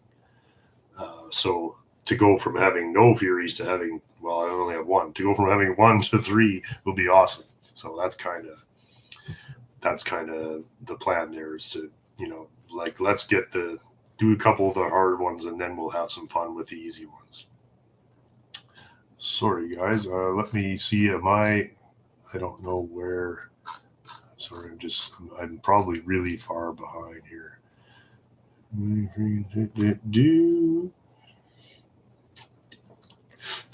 Wow. Let me Oh, shirt order. Thank you. Johnny D1 ordered a shirt. Is the 50 Buick restorable? Should have won. It is restorable for sure. Yeah, it's definitely restorable. Am I a perfectionist? I don't know. I don't think so. No. No. I mean, no, perfection. Am I a pretty goodist? I would like to think so. And everybody's definition of I'm a good enoughist, but good enough means good enough, but perfect, no. Perfect is there's no perfect car. There's no perfect anything. So to me, yeah, I mean, what's your everybody and my definition of what's good enough continues to go up as you get better. Then your definition of what's good enough should go up. I mean, if I was still doing what I thought was good enough when I was 17, I would be crap at this. So, always been good enough, but always try to make good enough a little better. That's all I can do. I mean, you know, there's so you can't get wrapped up. Otherwise, I'd never finish anything, right? So, let's see. Oh, sorry, guys. Every time I touch this thing, it scoots right to the bottom of the thing here. Where? Oh my god. Sorry, guys. Just going to quickly rip through some of these. Again, I great appreciation that so many people would stop in, but you guys can see that it scrolls pretty quick here. So I'm just going to I'll just try to read what I can. So somebody said, "Oh, Mr. Carg, I didn't get any notification for the stream." Oh, really? That's a bit sad. YouTube very often doesn't notify people of anything I do. So, I mean, to assume that they're doing it deliberately also means that I would have to assume that YouTube gives a shit if I'm here or not. And I think that would be like some little chicken shit channel up in Canada. YouTube is, so I don't want to assume that YouTube thinks that I'm important enough that they have to give a shit. So but I don't know. I honestly, I just have no idea. No idea what's going on. Somebody asked, CTG asked, how bad is 57 compared to the 60 Fury that started out? Well, not as bad. I'll show you. It's a completely different animal because 57s are a full frame car. So, excuse me, you may have noticed I have a lot of 57, 8, 9 cars. Ones I bought for the frame, one I bought for the engine, one I bought for the front fenders or whatever. So, whatever I decide to do will be dependent on, because 57 and 8, so much of the stuff's interchangeable that I have to decide, okay, which car, I want to do a 7 and an 8. So I will have to kind of pick, I need enough parts to do both. And I'm just about there. I'm just about there now. And whatever I don't have, I can get or Dean can find or whatever. So that's kind of where I'm at with those. But there are definitely, they're definitely big jobs. I'll put it that way. Everything I have, even the stuff, the best shells and carcasses I have to start with, they all need the usual bottom 6 inches. So they're all going to need quarters. They all need rockers. They all need whatever. So there's a lot of fab to do on them, but they are they're a big, they're a big job, but they're not the same type of job. They're not splices necessarily. I would consider buying, excuse me, a very nice 4-door, but I don't know. The thing is, just making the bottom few inches, there's not really a lot of the quarters are the only hard part. And we saw that with the 60 as well, is that making the quarter panels with all the flare around the wheel lip and everything, that's the real challenge. If you can do that, the rest of it is pretty much just bend and break and make braces and put, make floors and whatever. But the making the quarters is the trick for sure. Cobra Jet, I've watched you guys from your first show. Love you guys. Smoke one for me. Cheers. Well, we'll see. I sent Al a note. We'll see if he stops by. If he does, we'll smoke one with Al for sure.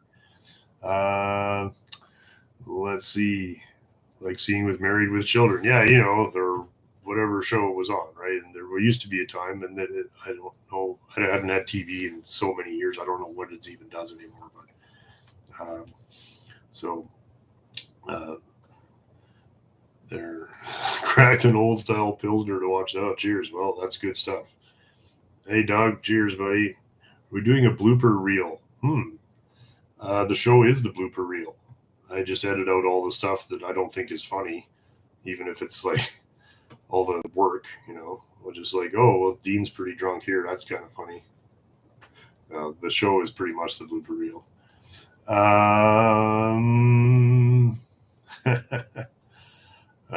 It's funny. Well, thank you guys for the kind words. Oh, Jay Gorvate. I'm sorry about the pronunciation, Jay.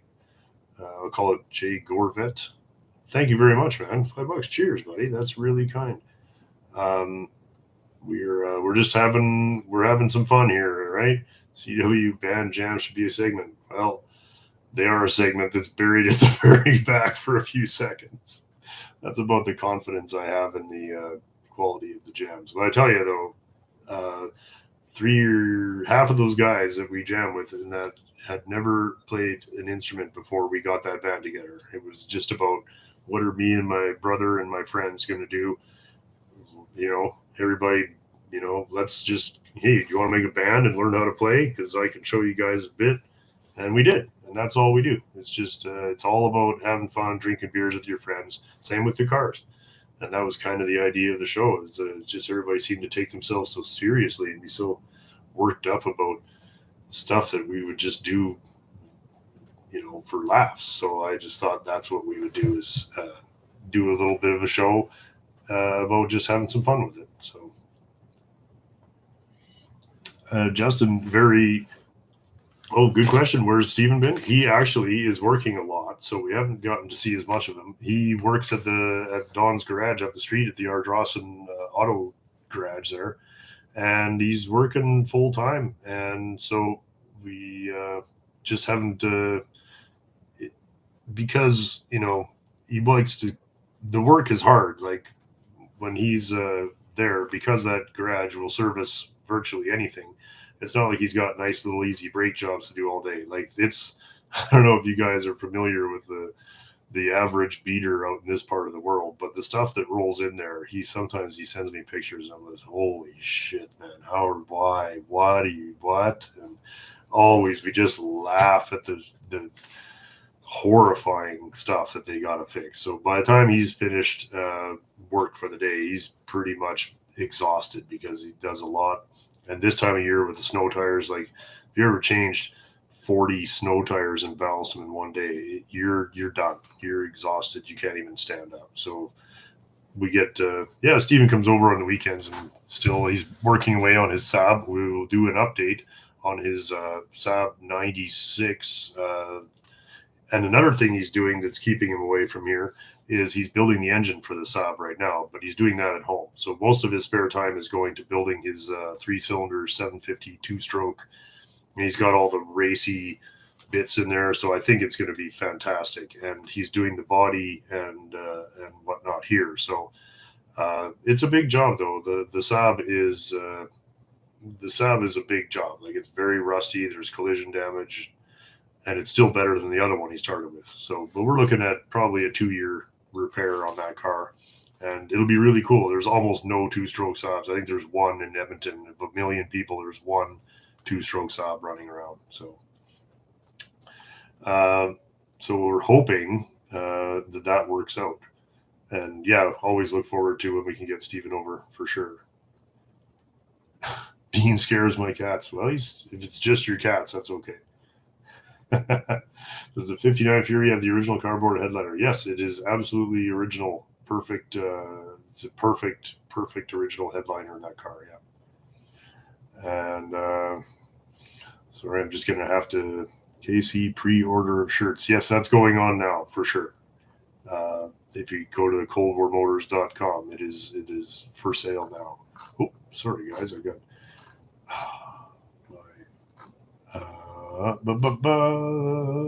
Sorry, and if I miss anybody, please let me know. There we go. Sorry. Every time I touch the little scroll wheel, it jumps to the very bottom, and then I have to go back up. So I do apologize for the occasional maybe not so occasional confused look on my face. Where did the $5 race car bet come from? Yeah. Oh, well, the car, I don't know. I got the truck from Tom. It was Tom's water truck, and I got it for the windshield for my 64 truck. And so once I had the windshield out of it, I was like, what are you going to do with the rest of this thing? Because it was still a good running truck. And I took the doors off, and I took the dash and a few things. And then I took the engine out, and I had it all kind of sitting on the ground. And I was just kind of, I had an axle from an earlier truck, from a pickup, like an F1, I think. That had the axle, and I kind of the axle in front of the engine, and I was sitting in a chair behind it. I was like, I could probably make a race car out of this. I said, Tom, I'm going to make a Grand Prix race car out of your water truck. And he said, yeah, sure you are. And that's kind of that's how that started. And so I mocked it all up on a cardboard roughly, and I was like, this could actually possibly be done. And then that's how it started. So he comes over and busts my balls definitely about that. So, good question from C. Clark 6. Will the Hudson 308 fit in the pacemaker? Yes, it will. Is it going to go in there? I don't really know. I have 2 Hudsons here. We'll see. Let's see. Favorite piece of mail sent to your channel? Well, that's so difficult, Brian. I actually thought I've got a big stack of mail beside me here, and I thought, well, if things get a little slow, we can try opening some mail. But I'm actually quite content to try and answer it. And for anybody who has sent mail, I have it all. Most of it is not open because I like to open it with the boys at the bar, and it's just the time has to be right. So anyway, and thank you to everybody who sent something. Everything is here. Everything will eventually make it onto the show.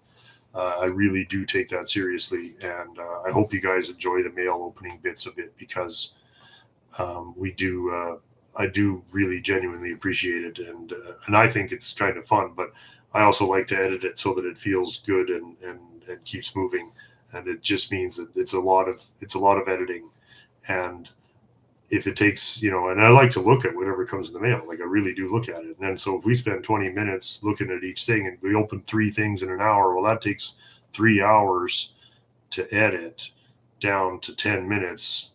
So now I've got so anyway, you can see how the 4 packages essentially turns into 4 hours of work to make it into something watchable and fun on the channel. So it is, and I thought, well, maybe we'll do it live and then we don't have, I don't have all that editing time and stuff. But then I also realized that, I would like to think that maybe people tune into live things like this because they want to, ask questions and such. So for me to just sit here and open mail, I'd be missing everything that everybody wanted to say. So I've decided that I think I was right to not open mail on this particular live stream, even though I have a bunch of it sitting right here. So Spaceman Knox, wow, $20. Thank you very much. That is very, very kind of you. Wow, I don't know what to say. Very happy to support as singular, funny, fascinating to you. Merry Christmas to Frankers and all the ages. Well, thank you very much, man, and cheers to you. Thanks, of course, everybody else. Just great to see so many names. But look at all these guys. Rob Moffat from Halifax, Nova Scotia. Cheers, man. And yeah, out of order also didn't get a notification, right? I don't know what to tell you. It would be nice if people, if somebody knew what was going on there, but I can't. I wish I had some idea. I do. How do you deal with rodent issues and protecting the good cars? It's a very good question. 2 ways. One is for the lesser cars that are in cold storage. There's the occasional cat that lives in the barn there, and for the cars that are finished and I don't want cats on them, those I just fill them up with mouse traps and make sure there's nothing in them, and really been pretty good. Because there's no food in that area anyway, there's no reason for mice to live there. So will I be working on the Continental this week? Probably not as much as I would like, just because I have to get my sister's car sorted out, and I can't work on the Continental quarter until the Chevy's out of the way. So those 2 things have to happen because my brother wants to paint his motorbike over the holidays here, and so he can't paint until I move the Chevy out of the way. But in order to move the Chevy, I have to move the trailer and the Dodge truck and the Buick and shovel all that out. And then I have to back the Model T out. And anyway, I don't want to dwell on it, but it's going to take half a day to get the Chevy out of that garage. So, what does it say? You are so far behind. Oh, God, am I? Oh, I don't dare. Okay, I'm just going to, sorry, guys. Please, please do feel free to write your questions again, just because I'm trying to, I'm going to have to clean or speed up a bit just to not be answering questions that were asked an hour ago. So let me get through there. Oh, greetings from Martinsville, Virginia. Love the Classic Tire segments. Well, thank you. I think that my Classic Tire is one of my favorite things that we get to do, and I try to make it something that is funny, and and it is a real industry. Like, I think the fact that there's something that's such a huge part of people's lives is almost completely ignored as a piece of culture in its own, with its own advertising and its own styles and its own trends, and it's an entire, it's like a micro part of the car industry that's actually really huge, and it almost completely ignored. So I thought, well, let's have a look at some of these things, and of course it's got to be funny, because it's not like any of these are, most 99% of them are not roadworthy. It's just having a laugh, but just stuff that the stuff that nobody has ever really looked at. So Girls is blown away what a talented musician Pete is. Oh yeah, Pete's incredible. Yeah, my buddy Pete. I think the last time Pete was on the show was for what did we do? It was Mopar night when he was with his Dodge minivan there. That's funny. Very good. Holy cow! 70 Charger, $120. What? Man. Been watching for years. Thank you, man. That's great, man. You must have been watching for 1,000 years. Thanks very much, buddy. That is very kind of you. I just don't know what to say. I mean, it's very, very good of all you guys. We'll certainly be able to find ways to put this into making some shows and some cars for everybody.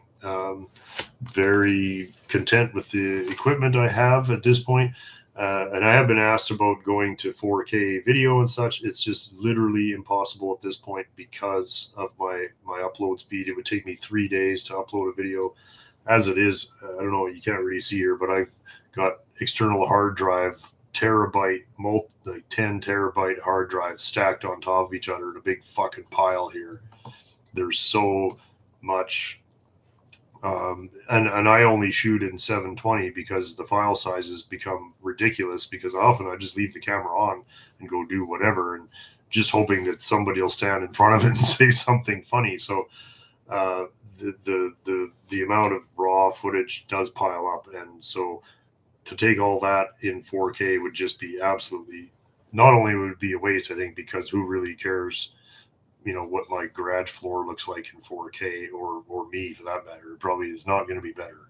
So I'm going to continue as long as it's realistically possible to shoot in the format I am, as much as I think that parts of it, like when we actually try to do a decent bit of filming, that would be nice. But right now, until I would have to upgrade virtually everything I'm doing to change that. So for now, that's going to have to stay as it is. Let's see. How many instruments do you know how to play? Well, 0. How many do I pretend to know how to play? A few. Well, just the bass and the guitar and drums, and I play the keyboards for the music for the show, because a lot of it is all the horns and stuff and violins. I mean, I don't know how to play the violin, but I know how to play it on the keyboard. So. That's about it for now for that. Yeah. Here, gonna keep commenting until Scott reads one. Just kidding. I've been watching since the days of Stella. Merry Christmas. Thank you very much, Brad. And yeah, feel free to keep commenting. Eventually, I guess I'll eventually see it. When are you gonna stop neglecting your face? Oh, never. Wow, sorry, how far behind am I here? Okay, here we're getting close. Um, more classic darts. Cheers, Rick. Thank you for that. I definitely would have more classic darts. I'm kind of hoping that classic darts would come by today, but did Miles get banned from CW? No, he did not. Miles and his wife bought 2 houses on their street and have to do monster renovations in order to rent them out. So he has been working his regular 9 to 5 and then working 8 hours a day, every day, 7 days a week, doing renovations after that. And so he's definitely looking forward to. He's wrapping it up. I think he's 90+%. So he will be able to stop by more often, I hope. But we've all had to let him get that done because he's paying mortgages on these houses that have nobody living in them, and he's dumping funding into redoing them. So everybody was like, and he said, if I buy these, you're not going to see me. And we were like, yeah, we understand. But he'll be back. Certainly wasn't his wife. His wife's a real trooper. She's right there with him. She's over there beside him every day, painting and fixing and doing as much as she can. So they're certainly nothing to do with that. He's just really, really hustling to put these houses together. Very drunk on Christmas cheer. So I'm going to pass on. Well, thank you, Master Baconator. That's cool. Christmas cheer for you. Well, I got water, but cheers, buddy. Wow, Merry Christmas. Yes, Merry Christmas to everybody. What a great way to spend the afternoon here. Anything with you about that? That's how it was. Oh, I'm sorry, Roller Dragon. I missed out on that. I missed out on. 50 Saskatoon checking in. Cheers. Mike Shaw asked what happened to the supercharger for the Fraser. Oh, I still have it. And yeah, we haven't really decided. I think the supercharger itself has to become its own project first because it needs to be rebuilt. It is a beautiful, beautiful piece of engineering, but it needs to be completely gone through. So we will definitely be going at that, whether or not it ends up on my sister's car like was the original plan. I think that she at this point, after this length of time, would just be happy to have the thing on the road. So rather than me adding another 500 hours of engineering challenge showdown to that, we might just get it done, and then I might put the supercharger. I mean, if I had nothing, if I was going to live for 1,000 years, I'd put it on the 58 Studebaker coupe because I believe those were offered with superchargers from new, or at least that it was an available thing, and it was a period, and it would be really cool because it's the same period as the engine. It would look really awesome, supercharged Studebaker, and it has the posi rear end in it already, so we could do some sweet burnouts with it.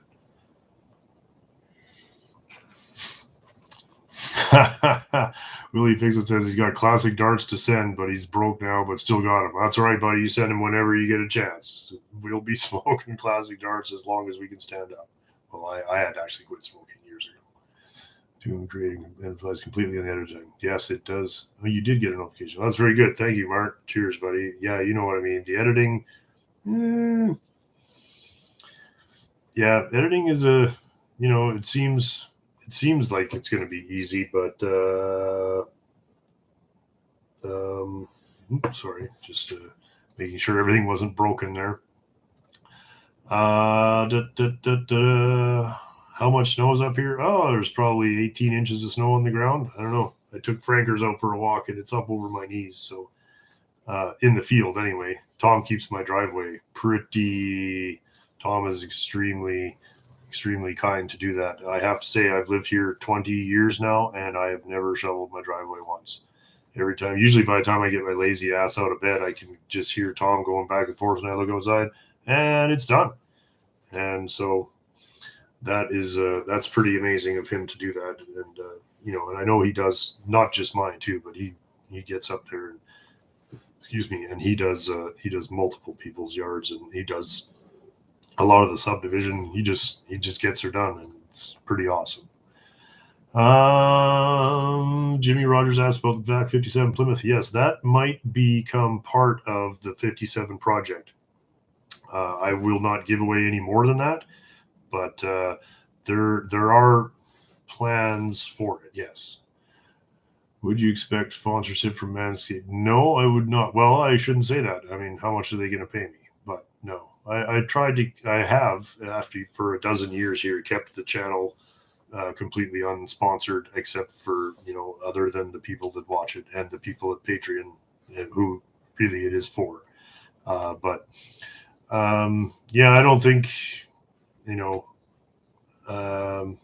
Yeah, I don't. I haven't really. I mean, I maybe I've never even been asked. I don't know. Maybe it all just goes in the spam folder and I never even see it. So you'd like to see the Coldwarmotors gang running Canada? Well, I'd like to run it. I'm pretty sure I could do a better job, depending who you asked, I guess. But if you ask me, Frankers could do a better job.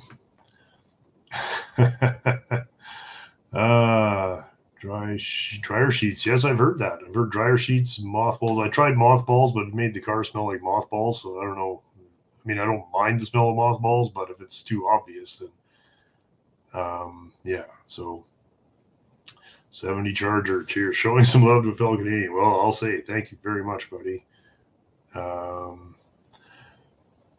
What gets Jesus? It's funny. Not answering you, but it's funny. How old is Frankers?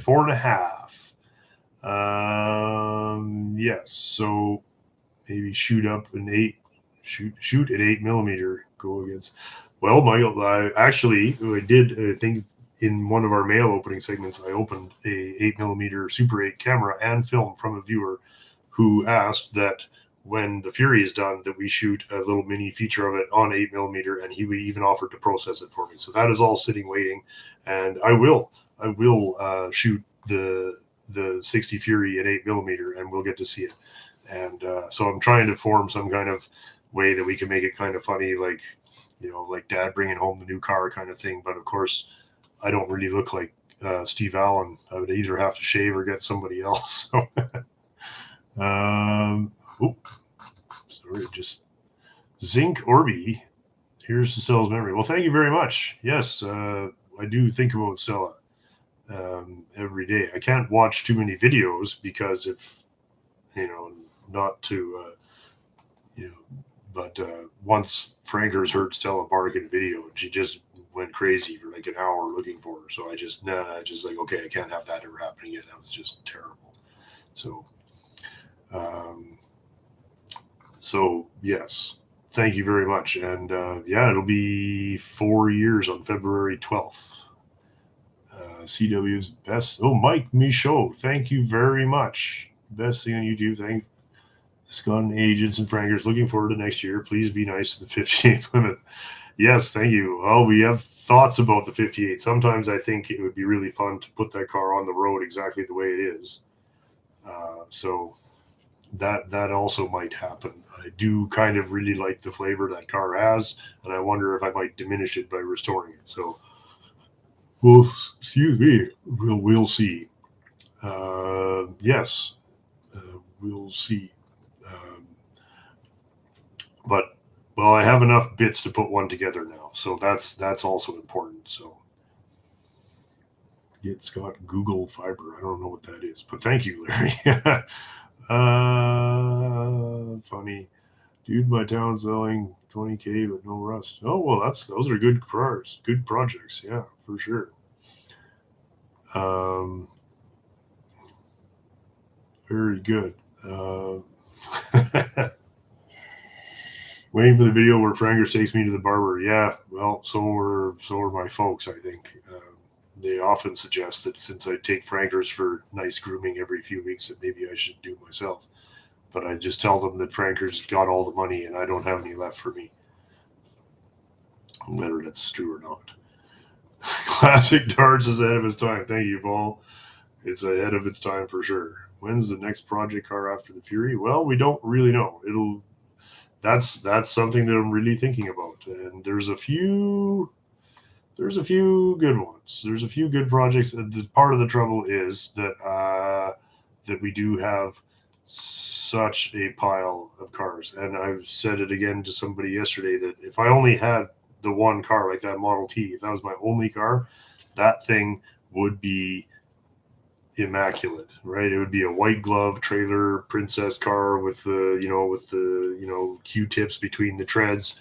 If I only had one car, I would make it perfect. But I think this is better. I think I'd rather have more cars that are enjoyable and historically, whatever they're the way they were. So I'm having more fun with that. I never really, and having to pick one car would be so difficult that I would always regret it no matter which one I picked. So the part of the fun now, the balance is, doing a good enough job that you don't regret not going further, and that's a real thing. So I'm trying to do the trying to pick a balance that I can look at the whole collection when it's finished as a whole and say I think that was not bad for one guy in his garage. you know so so I will Merry Christmas to you guys. Sorry, I'm trying to read in my head. I'm just Dewey says that Studebaker used a Paxton supercharger. Yes, that's what this is. Paxton was McCullough's middle name. That was that was how they ran that. So it is the centrifugal type for sure. Do we see the 52 Nash? Thank you from Yua. I'm sorry again with the pronunciation on what looks like a Finnish name. Pihaken. Sorry, buddy. Do we get to see the 52 Nash as a project car? Oh, I would love to. The thing. Oh, look at that. I was right. It says Finland right there. Well, I guess I could have read ahead. No, unfortunately, that one, as much as I love it, and I've said multiple times, if I could pick one car out of that whole lot of that row of clunkers out there that could be drivable, it would be that Nash, because I just think that they're so fantastic to look at. Unfortunately, I don't know if we went over it when I bought the car. There's just too much damage on the car to make it viable. Like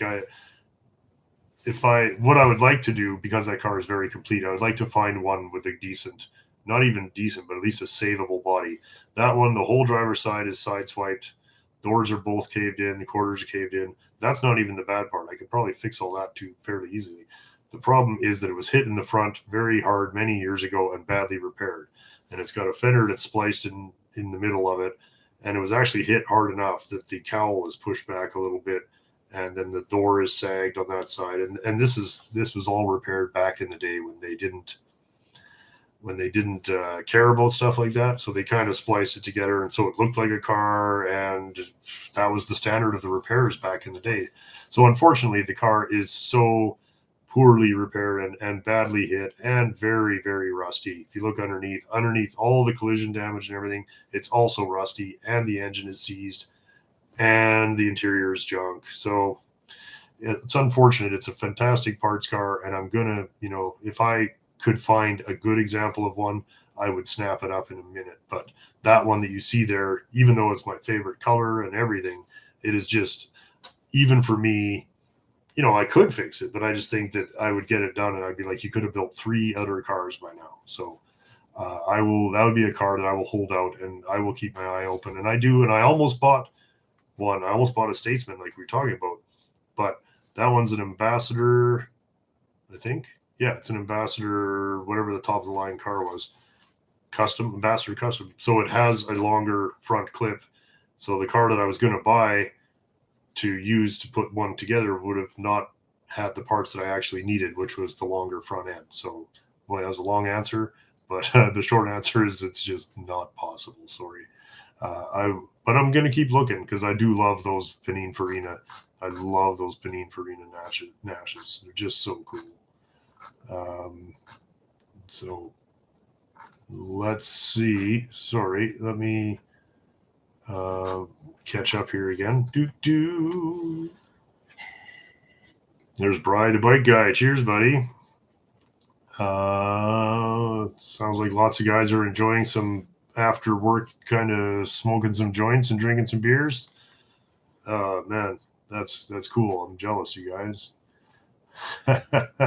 Rob, well, Rob, you and I are in agreement on that for sure, buddy. Just gonna DMC. Love the show. If you would broke down the middle of one. Oh, I could never answer that. Oh, if I was broke down, I could only have one guy with you. Oh, that would probably be Agent 533 Dylan, but of course he lives in BC now. But I mean, that guy could make an engine out of a couple of trees if that's all we had. Or Pete. Pete, yeah, either one of those guys. If I had 3 agents with me, we could just make an airplane and fly home. Some of the guys that I am privileged to know, just, you know, to sometimes I look around and I'm like, how did I get so lucky to know all these people? And that's still the case every day. So sorry, I have to skip ahead again, guys. I really apologize. I'm a long-winded bastard, and I guess if I decide to answer a question, I overdo it. Did you sell the Ambassador I saw a while back? Yes, I did. That was from Bruce. Thank you, Bruce. I did sell it because I sold it when I did the first T-shirt thing we did years ago, and I needed capital to pay for, to float this place while I did all that, and to pay for the printing and everything else. And I sold it to my friend who was the owner of the Napa where I buy all my paint and body supplies, and he's got a nice small collection of very nice Chevys, and his cars were so nice that he didn't really ever want to drive them. And one of them was a LS 454 Chevelle, and he's like, it gets 4 miles to the gallon. He's like, I just want something that's cool and classic that I can drive without being too worried about. And so he did. He drove it for several years. He actually improved everything that was still left to do on it. And I believe that he founded a home this summer, possibly far east of here. So yeah, the car, as far as I know, is doing okay. And it was a really nice old girl.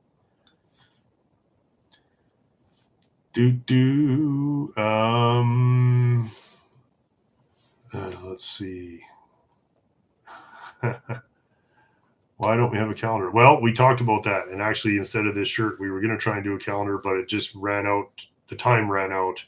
We're going to do one next year for sure. It'll be maybe the back half of 22 and into what year's now? 21? Yeah, no, sorry, it's 2021. The 22nd of 21. I got confused there.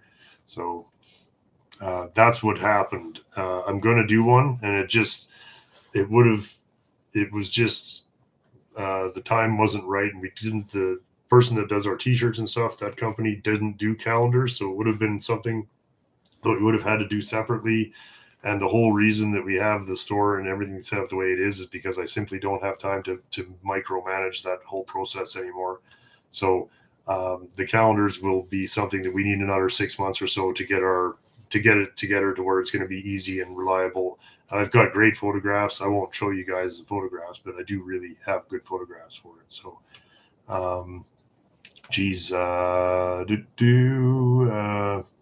there's Coastal guys. Hey, how's it going? Cheers, boys. How's she going? You guys all know them boys, and they are out. I'm assuming where you guys are, it's a lot nicer than it is here. Hey, there's Osborne Tremaine too. Wow, damn, everybody stopped in. Well, thank you. Osborne Tremaine, as you guys know, is just doing some very important work on YouTube with archiving vintage film strips and rolls. I hope I'm not misquoting what you actually do, sir. And he has a pretty fun collection, and we both have Renault cars, so that's really cool. Anyway, that is a very fun channel with all kinds of important and hilarious footage from back in the day. And Osborne is voting for the Studebaker hardtop. Yeah, I figured you'd like that one. That's not a car you see every day for sure.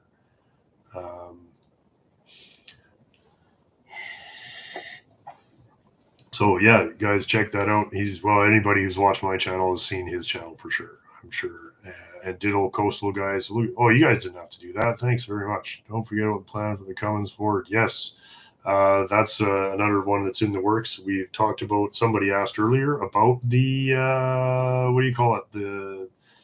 What I'm going to do with the old F-250. And I think the smart thing to do is to put it on the Cummins 4x4 chassis and make something useful out of it, because in its current state, it is a 2-wheel drive truck with a 6-cylinder engine and 488 gears that probably would go 40 miles an hour, and I could restore it, but then I would have almost nothing that I could do with it. So whereas the Dodge truck is going to turn into a rusty shit box, and I don't want to weld that thing all up just to have an ugly 90s Dodge truck. So why not combine these two projects and make a 4x4 diesel 64 truck that I can tow with and that I really enjoy looking at and driving. So that's something like that. Yeah. So that's yes, that's kind of what we're thinking along those lines. Parts a gig. Well, probably not. I would be, I don't like, oh my goodness, look at that, it's Nick's Garage is here. I don't really like playing, even, even putting recorded stuff is very nerve-wracking to me. So to have the band play live would be, I'll kind of reserve that for the people who are in the room, honestly. That way, if it gets sideways, we can just stop and nobody needs to know. Oh, Merry Christmas from Nick's Garage. Wow, that's very cool of you guys. All the best to Frankers and all the agents. Thanks for a year of fun. Hot box one for us. Yeah, you guys do the same. Cheers. Thank you very much. Wow, that is cool. Everybody's stopping by. Well, I don't know what to say. That is awesome. Well, you guys all know Nick, so I don't need to tell anybody here to go watch Nick's Garage. That's kind of a given. So, what else? Let's see. Has Dean parked his Edsel inside his museum? Well, he's parked it inside his aunt's garage, which is serving as his museum for now. He parked it on a piece of carpet, so that could go either way. I'm not sure what's going to happen there. Yes, Nick's Garage in the house, you guys. That is awesome. Yeah, and of course the Coastal boys know Nick's Garage certainly very well. That is awesome. Do you still have we answered the one about the Ambassador. Yes. How much would you like to have the one Plymouth Belmont? Oh, wouldn't that be something? Yeah, I considered when my Roadster is done, I've thought about doing one of those Gia style cars, because I got these old 4-door Dodges from the early 50s, which are essentially worthless and they always run. And I thought, wouldn't it be cool to make one of those Gia style cars? But I mean, it's easy to say, it's easy to get started too, but it's a different animal altogether to actually go and do it. So, so we'll see if I get enough time and finish enough. The thing is, I'm at the point in my life now where everything that goes on the list of things to do, something's got to come off. I can't just carry on buying 10 projects for every one that gets finished. So I'm literally passing up cars that a year or two I might have bought.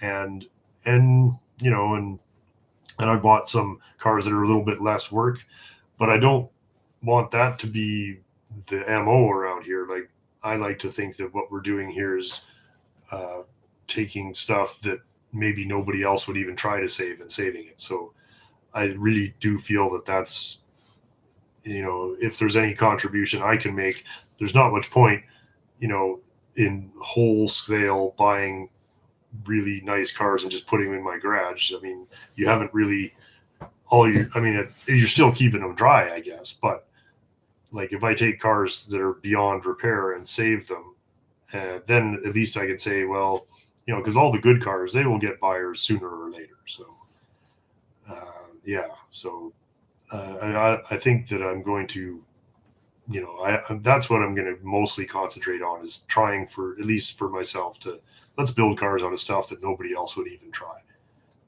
Sorry, I got jumped again here, fellas. Barn a Digger, $20. Thanks very much. You can imagine it takes a lot of money to keep things going. Well, it certainly does. It takes more than I thought. I'll put it that way. And unfortunately, they are jacking the cost of everything. So it is all very much appreciated. I do every room I walk into seems to be going with furnaces. So I've literally turned everybody down. I'm like, nope, we're just gonna wear more clothes this year, and everything's turned down. But it is there's no way of getting it to zero, So Captain K has I work at a marine in New York. Started as a boat. Oh, marina in New York. Started as a boat builder. We still have the last boat built, a 24-foot towed gray marine towed. Wow, that's cool. I love that stuff. If I lived near water, I would have some boats. It's just that there's nowhere here. I have all the motors. I got about 20 boat motors, but I don't have an actual boat because there's no point. All the lakes around here, at least in the immediate area, are a little too shallow to get serious about boats. Oh wow, Osborne said he's got a 57 Nash. He'd sell me cheap. Yeah, well, would you deliver it cheap? I guess. If you can figure a way to get it here, I'm your man. I love those. I absolutely love those crazy last few Nash and Hudsons. I just think they're awesome.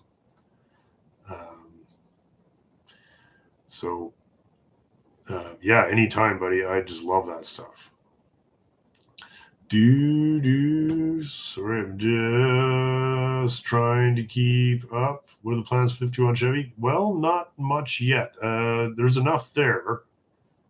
There's enough there to make a very good car out of that. So I actually don't own that outright. Classic Darts Justin owns half of that because he's the one that found it. And when it came up for sale, he was the one that actually had the money. So that is, I'd like to see him become the guy that drives that around. But of course, Justin also, if he gets any spare change, he buys equipment because he's not a degenerate hoarder like me. He buys things that are useful. So we'll see. Yes, somebody else wrote, ever notice everybody here, car guys are so cool. No stupid comments. Love to you. Well, ditto. And we talked about that. So, to be able to do this with no moderators and not having to weed through 200 stupid comments to find I wish I could read everything. I really do. Somebody asked, will I work on the Continental this week? Probably not. I'm probably going to have to wait a week just to get the Chevy out of the way. Thank you guys so much. When we were doing body swap on the Cummins, did you see that? No, I don't see. Oh, when are we doing the body swap on the Cummins? Oh, well, I don't know yet. That's the thing, is that what I might do is I might mock up the whole swap on one of Dan. He's got multiple of those trucks, and I'll probably mock everything up on a dummy frame so that when we actually do it, that the truck rather is only off the road for a week, because I do like having that thing around. So I would like to, most of the work has to be done to the Ford pickup because I want the body nice, and the box is a big job. And once that's all done, the actual body swap, I would like to do a marathon week-long thrash and have it running. But I got to build body mounts, and I got to build radiator support, a lot of fiddle fucking before we can actually just drop it on there. Oh, and Merry Christmas to everyone from Nick's Garage. Wow, that's very kind of you guys. I'm sure you have multiple more productive things to do than listen to me. So that's very kind of you to stop in. You guys have a fantastic holidays. I hope it is all, I think it's nicer there. It's warmer there. I don't know if there's any more sanity there than here, but you guys have a fantastic holiday. That's very cool. Let's see. Merry Christmas to everybody. Yeah, that's very cool. And it's nice to see people still able to, be in a good mood here. Ron asked if I have any gray dorts. I do not have any gray dorts. If I had one, I would definitely show you guys. And if one comes my way, I will scoop it up. Gray dort, not exactly a huge gray dort community up here, but you never know. I did hear, and I'm not going to tell. I'm not telling you guys. I'm just going to tease you that I did hear about a car a couple of days ago that Matt found that I'll put it this way: I'm going to start saving my pennies for it and hope that it becomes available in sometime in the next 12 months. And I think you guys will like it. That's all I can say. Um, yes, everybody knows Osborne's channel. That's awesome. Yeah, there's let's see.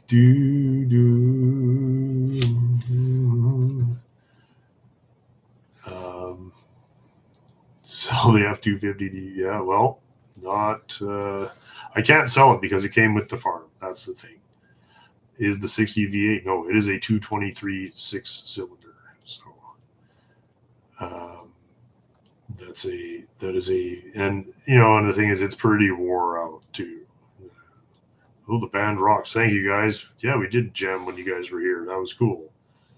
Um, Very Kosh. Oh my god. $50, dude. Cheers. Buy yourself a guitar picks. Yeah, shit. I could buy half a guitar for that. Thanks very much, buddy. You guys have a great holiday too. That is extremely kind of you. Um, I don't know what to say. It's been a pretty fun go here. What time? Oh, we're all right. Does anybody? Let's see. Should we go till 6 or so? I mean, there's still a lot of people here. I don't know what to say. I don't. If we go longer, I'll be happy to try and answer. I'm gonna have to hit the washroom break at some point, but I haven't got anybody here to fill in, so I don't know what to do. At a certain point, I'm going to have to take a break here. Let's see. From paint to bodywork, what do you get the most enjoyment from? Oh well, I don't know. I've really been getting really into the making panels part lately. I think that maybe it's just because that is something that I'm still really like. I've got a long way to go, and every time, like, you know, there's no hooray moment to me when I'm just doing body prep and everything, because I've done that so much that I know that it's going to work out. It's going to be fine. But the metal work still, I'm still learning, and every time it's something works out, I still get that, oh my goodness, I can hardly believe that actually worked kind of feeling. And that's so that's what I'm really enjoying lately. And because the whole process. I mean, you to always be able to keep trying to get better is the thing, and because you know perfection is not going to happen, but it's nice that you can that I'm never going to run out of the will to try. And another thing I forget, I think I was talking to Ashley because his kid is a hockey player, and I was saying that it was nice. I feel good about doing what I'm doing because, I mean, imagine, like I think about the Al Bundy syndrome, where the highlight of your life, the very greatest thing you were ever going to achieve, you achieved when you were before you were 18. Like, I don't want to be just living my whole life with that picture of me throwing the football on the mantle and just wishing that, you know what I mean? Like, at least by picking this hobby, I'm able to continue to get better well past, uh, you know, the age of 18 or whatever, or professional sports players very often are considered to be over the hill at 30 something. So, at least with a trade or a hobby or whatever this is, something like this, you can still be getting better at 50. And that is not something you can say about too many things. I think certainly, I might be getting better at playing guitar, but I can play it better for a shorter amount of time as my arthritis gets worse. So, there is that. Oh, Mexican Spec is here. I wanted to say thanks again, buddy, for sending the Renault taillights. That was very kind of you. We'll feature them when we put them on the car here. Some people suggested that they got used to the mini ones, and I did too. But I think I'll be very happy to see the correct ones go back on there. Those were a compromise that I put on just to get it past the inspection. But you can't have round reverse lights on a car that has absolutely no round shapes on it anywhere. I mean, you can, and I do, but you know what I mean. Has been good is lobbying hard for 59 Buick. Has possibly possibly somebody who worked on 59 Buicks when they were new. All right. Oh, Nick's Grad wants to see Frankers. Hey, Frankers, would you come here, please? Come here. Oh. Frankers. Hang on a second, guys.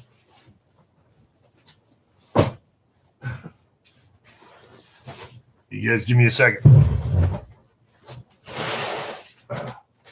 Hey, Menace Dog, come here. Oh, what a good girl. Come on. Get up. Oh, that's a good girl. Come over and say hi. Oh, are you sleepy? Are you sleepy? Oh, what a sleepy hound. Oh, there we go. We woke up Menace Dog. Hi, how are you doing? Are you going to say hi to everybody? Yes, do some tricks. What's your trick, falling asleep? There, say hi. What are you doing? Did you get lots of snacks today? Yes, that's good. There you go. Can you sit up a bit? Oh, that's better. What a nice little dog. There we go. There. Wow. Cheryl in Romania, 2:43. Oh, a.m. Oh, my goodness.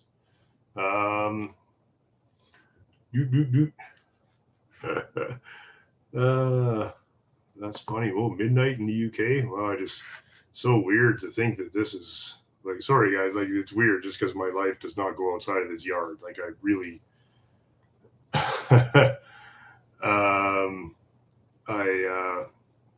really, this all just always seems so remote, you know. So I do appreciate it. It's very odd. That's all. Hey, tiny dog, look at people in Romania are looking at you. And she's like, look at, you still have your ribbons in? Look at, oh, nice Frankers. Yes, I think that Frankers groomer delights in making Frankers look as poofy as possible when I pick her up because she has to ride around in a rusty old pickup truck with a bum. Hey, boo-boo, what are you going to do today? She's like, you woke me up for this? Look at my legs.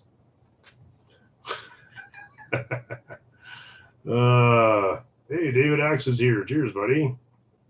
More panel beatings, says Greg. Well, that's fair enough. Oh, you ready? Okay, I have to let Menace down because she's very upset. Ready? Oh, hang on. Are you okay? Oh, don't pull the cords out. There you go. Sorry about that, poo-poo. There you go. Frankers was not having any of it, guys. Sorry about that.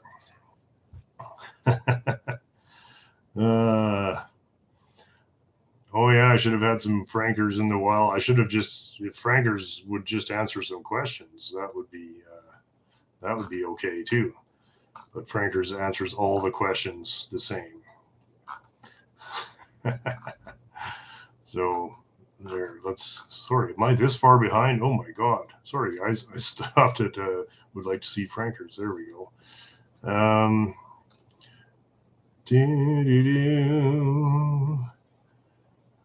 Does it do? Can't. Hey, gotta run. Merry Christmas. Thank you very much, Luke. You guys have a great time. Luke and Rob, cheers. You guys out in BC there, I guess, yeah.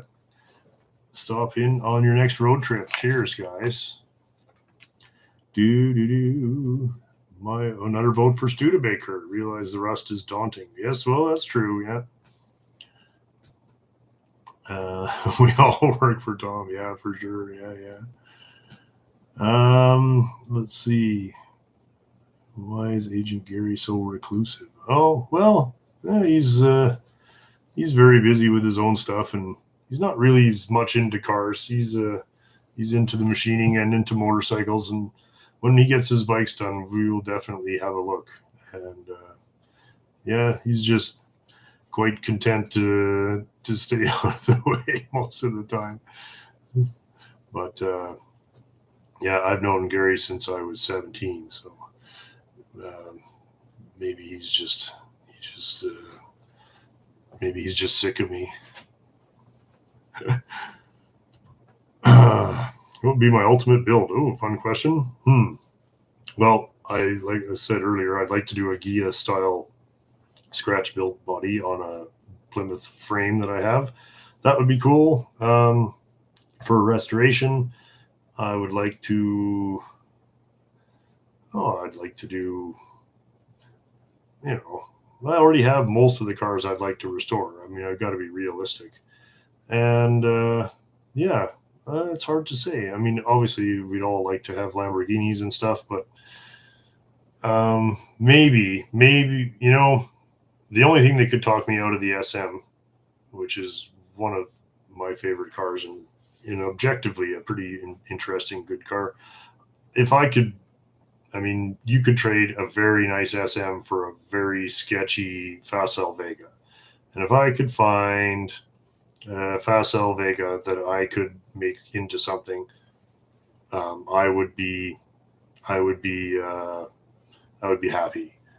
That would be a pretty ultimate car for me because I like French cars and I like Chrysler cars, and there's a car that's both. So that would be okay. And maybe, something like that. Those are kind of top 10 up kind of things. Where's Details? Details is working today, but he might come by tomorrow. We might do some mail. I got to get caught up on the mail opening. I know Nick's very good about opening all of his mail on camera on the show, and I suspect that if he's smarter than me, he doesn't wait till it piles up and then have way too much.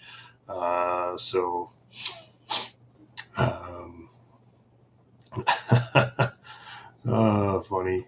Sorry, guys. I'm laughing at comments from 10 minutes ago with no context at this point. So, yeah, a couple of people were voting to let you stay asleep, Frankers, and they were Frankers. Now she's mad. She's like, funny.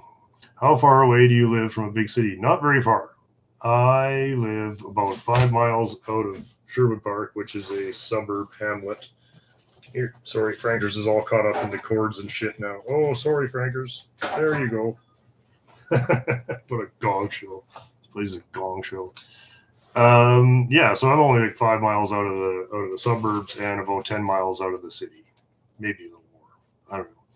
But far enough that most of the insanity kind of is several miles that way. So I don't.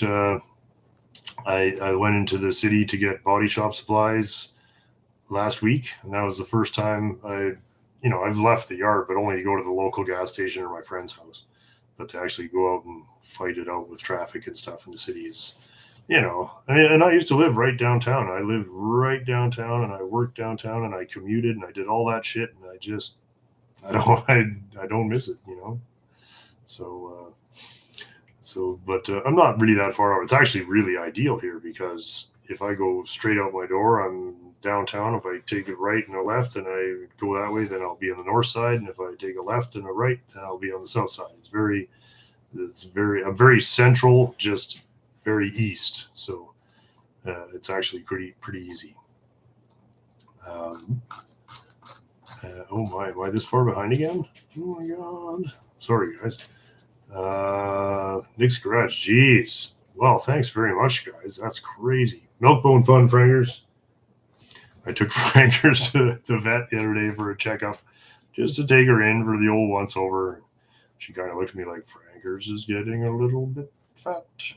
She's not fat, but she's definitely gained a couple pounds. And I think it's at least in part because she gets so many nice treats from so many people in the mail. I'm like, oh, sure, you can have another treat. Oh, you can have it. Well, now I have to ration the treats a little bit. Stella was crazy for milk bones and would just eat 7 or 8 of them a day, but she never really gained any weight. And Rankers maybe she's just not a puppy anymore, but she always did eat well, that's for sure. Well, you never have enough of 6-volt batteries or gasoline. Both, yeah, very often in the same car.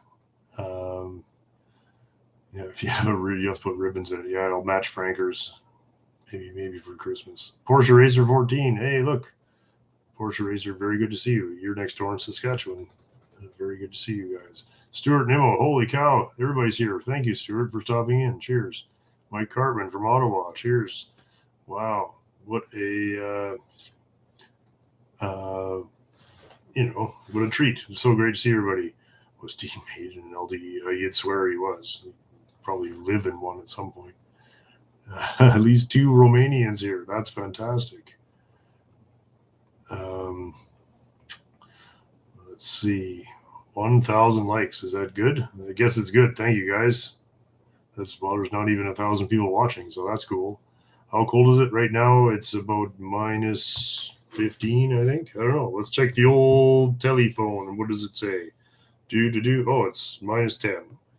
So I don't know if you can see that, but by tomorrow night, minus 28, and then minus 36 by the weekend or next week. Minus 36 is getting down there with highs of minus 30. So we won't be doing a lot outside by that point. Yeah. The Wild Franker spot remind me of when I was a kid and would order every Hinterland pamphlet. Oh, thank you. I was kind of thinking of Hinterland when we did that. I just thought it would be funny if, like with the classic tire, if we just did the production of something real with the Frankers. The panel beating will continue to morale proofs. Yeah, that's very good. So, well, I'm glad you guys got a laugh out of Western Canadian Frankers. So, no, I didn't miss it. Nick's Garage donated to Francine's Milk Bone. Find out it's crazy. You guys, it's so kind. Yes, Frankers does love the snow. SSG Virginia is out. Thank you, buddy. Cheers. Mark's Garage. More Canadian wildlife moments, please. Yes, well, we do have a very good time with the Frankers. Hey, there's Keith. Keith is a local rover aficionado who we will very likely get together with. We've tried a couple times, but I would like to get together with Keith next spring, and we will have a rover day here for sure.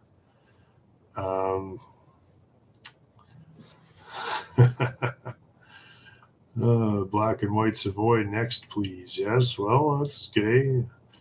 Any plans cooperating with another channel? Well, that's really up to them to ask. It certainly doesn't seem to hurt anybody's. I try to keep, my, I guess, my original plan was figure out some way to just work on your cars and share it. So anything that goes beyond that, I'm open to, but I don't chase it, like I don't have any, like, in a sense what I set out to do is more or less happening now. So beyond that is cool, but those are guys and they probably just get hassled. Plus I believe he lives well into the United States, and there's not even any way to ever meet him. So there's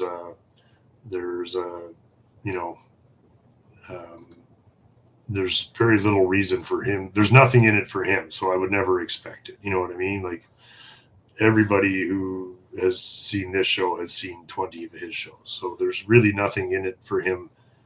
So I don't expect it. Would I turn it down? Of course not. But no reason to expect anything like that to happen. Point the camera at Frankers while you're on break. Yeah, except that she's already gone and gone back to sleep. When do you plan to finish 60 Fury? Well, I do plan to finish it this winter. I do want to be driving it in the summer, so we're very close. Really. It's just, it's just time. And the next week or so is kind of off limits for the Fury because it's going to be so cold in there. Fury's not currently stored in the heated part of the garage, so that's okay. But as soon as we get any kind of weather, I mean, the whole interior sitting here is ready to go in. I've got to finish adjusting the windows on the passenger side, and then literally put the interior in, and then it goes for exhaust, and then it goes for inspection, and then there's little stuff. There's still no brake switch in the car. I mean, there's several weeks of just little bullshit stuff. I really don't want the car to be one of these. Oh yeah, nice car, but the high beams don't work, or the left signal light goes out when you push. You know what I mean? There can't be any of that. It has to feel like you're coming home from the dealership, and it looks good, and it drives nice, and it feels new. It's going to smell new. It's literally, it's going to be as close as I've ever had to a new car, because the whole interior is new, and the paint and the chrome and everything, the tires and the brakes, it all has 0 miles on it. So it just means that it can't only look new, it has to actually behave like a new car. And if it takes whatever amount of time to dial those little things in, drum brakes, they got to be seated right, they got to feel right. So I want all that. That's all more important to me than the timing of any of it. So, but we're getting there. I mean, I actually thought it would take a few weeks when I started, so that was, I'm already so far behind. It doesn't matter. I just do want to finish it though.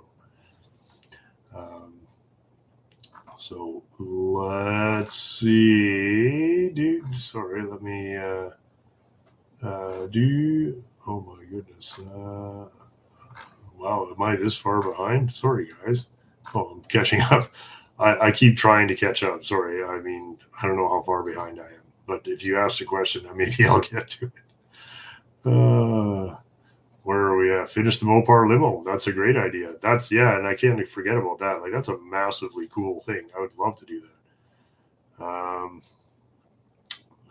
Will the Speedster come back? Yes, it will. Yeah, we're going to do that. I got to finish it just so I can get back to work on the other stuff.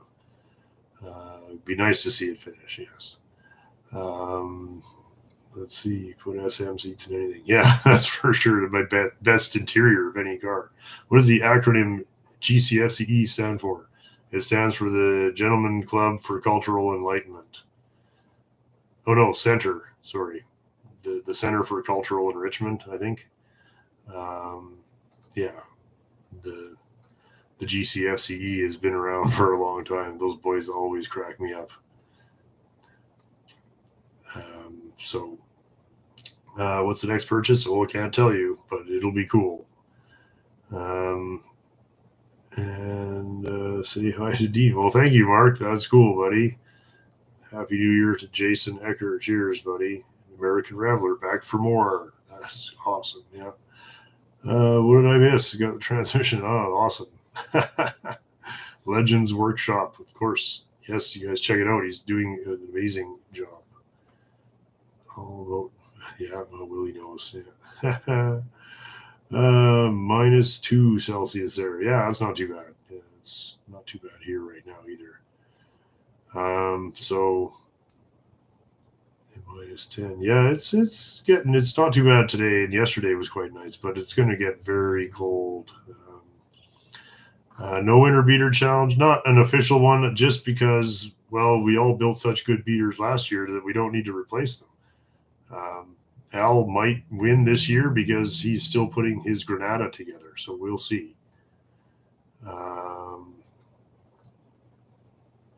Let's see. So you all people to watch your video that renews your faith in humanity. Well, thank you, Michael. That doesn't really get any better than that, does it? Let's stupid thing. There we go.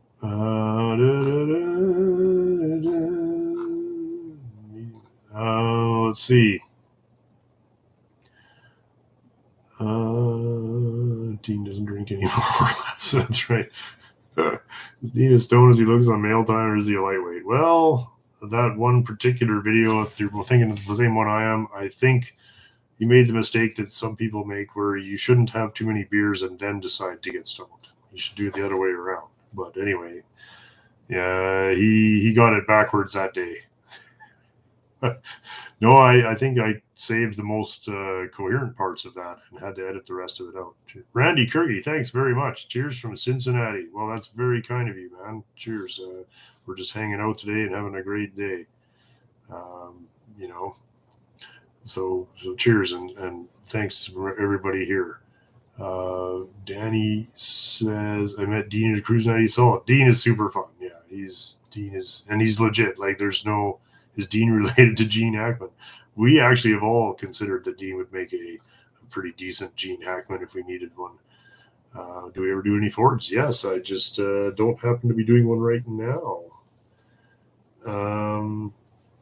Have I named the Fury yet? No, I don't name my cars, although I think of it as the centerfold car because it is the car in the centerfold of the 60 Fury brochure is a blue and white two-door hardtop. So I kind of think of it as the centerfold car, but I don't really ever name my cars. It's okay to name the Furies because otherwise it's just Fury 1, 2, and 3. So yeah, that one is I think of as the centerfold car, and it is a nice it is a nice old girl. Yeah. If you ever come across a Packard Baker, yeah, there's a few that are out there, and I would, if it was, especially if it was a Packard Hawk, I'd have one of those. I had a poster of that on my wall when I was a kid. Remember, I don't know if anybody remembers Motor Trend. I think they used to do something called Retrospect, I think, and it was always like a centerfold of like some old junker that they would. It was usually it was usually something quite fancy. So I used to cut all those out of magazines and put them on my wall.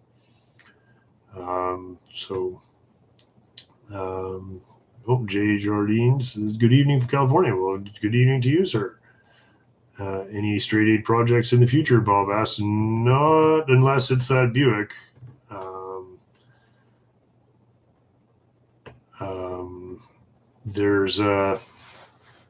That's the only, well, I almost bought a Packard project, but I won't, I won't, I haven't yet. We'll see. If I end up with it, it could become a project. So there's a couple, but yeah, we'll see. I mean, I'd be happy with virtually anything you put in front of me. I mean, I never would be sad if I had to build that Packard or whatever. So whatever happened to the 40 Dodge limo? Oh, that I still have that. It's a 1951. Yeah, that's on the list. It's definitely on the list. And that one I'm thinking about that because I'd like that to be something that we could use well beyond its original capabilities. Like it was originally a 50-mile-an-hour car, and if I want to take that on a cruise through the mountains, it's got to be able to go 70 miles an hour. So that means you're into a full drive line swap, which means maybe I might clip it with a C body with a 440. I might, or you fix the original frame and put a late model fuel injected Hemi in it. I don't know. I'm not a real hot rodder, but I also think that car with its original 6-banger engine means that you're basically going to the store with it. Not too much beyond that. So Mark's Garage is out. Cheers, buddy. Good seeing you. So that's that's definitely but it's a big project. Unfortunately, it's a real ruster. The whole roof is rusted out from those windows being cut in it, and that means that it's a monster rust repair job. Like I'll probably have to make the whole roof from scratch, and then it's in the windshield posts, so we'll just see. I don't want to get too ahead of myself on that. Like, again, I can't look beyond getting the next 3 or 4 cars that are already started finished right now. So put a big block in the Renault. Can I drop off my Jag and get the fit? No, I'm sorry, boss. I honestly, and I don't want to sound conceited or rude, but I turn down now multiple jobs every week, and it's all good customers and friends and people that I've done work for in the past since I started doing this when I was 15, right? Like, and every week somebody phones, oh, I bumped the van and I just have to say, I'm sorry, I simply can't, because I'm just so backed up right now with monster jobs. And if I spend a week fixing your minivan, then, well, I'm not going to film any of that. And then I've got nothing to put on my show, which is kind of keeping the lights on. So it's not anything personal. It's just, I'm only really at this point able to fit the stuff in that I'm actually already doing. So that's kind of where we're at. I think I'm almost caught up on the questions. Thank you, guys. What are you going to do with the 57 or 51 Chevy two-door hardtop? don't know. That one, I say, is half Justin's, and I'd like to see him build it. If he decides that he would like to sell it, then we might sell it. How do you find the time and money to do your car projects? Well, it's the time. The time is paid for by the YouTube channel, and the money, they don't take any money. I built that Fury for a few $1,000s. Really, the only money in that Fury is the tires, the supplies for the bodywork, brake lines, master cylinder. Like, there's very little money in any of the cars. Oh, I guess no, I lied. The front bumper was, of course, that's all snowballed since the original. But I don't really need money for the cars. You only need a lot of money for old cars if you're paying somebody to do the work. But if you're doing them yourself, it's not too bad. They're quite doable. And the big thing is the Rick asks about no. Well, I didn't show it, but I actually changed the A post on the car, so it is registered as a 60 Fury. I never drilled out the serial numbers or changed them. I just changed the whole post. So if you're ever to peel the serial number back, it's original blue paint underneath it. So because in the end, all I really did was change the floor. So yeah, it's a Fury. There's no question. It's registered as Fury. It has all the Fury tags on it. It's insured as a Fury. It's a Fury. It's just I used some Dodge parts to fix the bottom of it for sure. And engines in those cars, I don't think it had an engine numbers matching engine when I got it, so it doesn't really matter. Sorry guys, trying to get caught up. Oof, jeez. Sorry if I just missed. Was the chrome expensive? Yes. The chrome was, yeah, I mean, you know what? It was expensive, but I looked at what I sent there and what I got back, and I told the guy, as long as it looks like whatever it costs, I don't care. And he did such a nice job. I was just, whatever. Yeah, it was $1,500, but I would have charged that. He did a beautiful job. I have no problem with that. I don't care, as long as it looks good, and you did a good, because I know how much work that is. And that's a trade that is disappearing. Somebody's still got to know how to hammer those bumpers out. And when I got it back and we bolted it on and the gaps were perfect and the fit was perfect, I did not care what it cost. I wanted a good used original one when I started. And it was going to involve a week of driving around across the country to get cars out of the bush just to hope that their bumper was 20% better than the one I had. And in the end, I just thought, this needs to go away and come back perfect, and I just don't have time. And that was the right decision. And they did a beautiful job, and I was happy to pay them.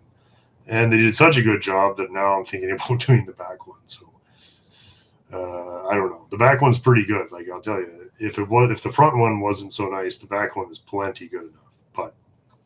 But now I'm thinking, wow, if I did the back one, the whole car would literally look new, because there's people who donated some amazingly good pieces for that car. Like that piece on the back that was donated by Dean's buddy John, our buddy John. John, if you're ever watching, please stop by. He donated the tire thing for the trunk lid, and I took it out of the box and screwed it onto my old piece of shit car that I got off a field. Like, these are the kinds of things that just kind of blow my mind. So now I look and I think, oh, well, maybe a back bumper would be okay.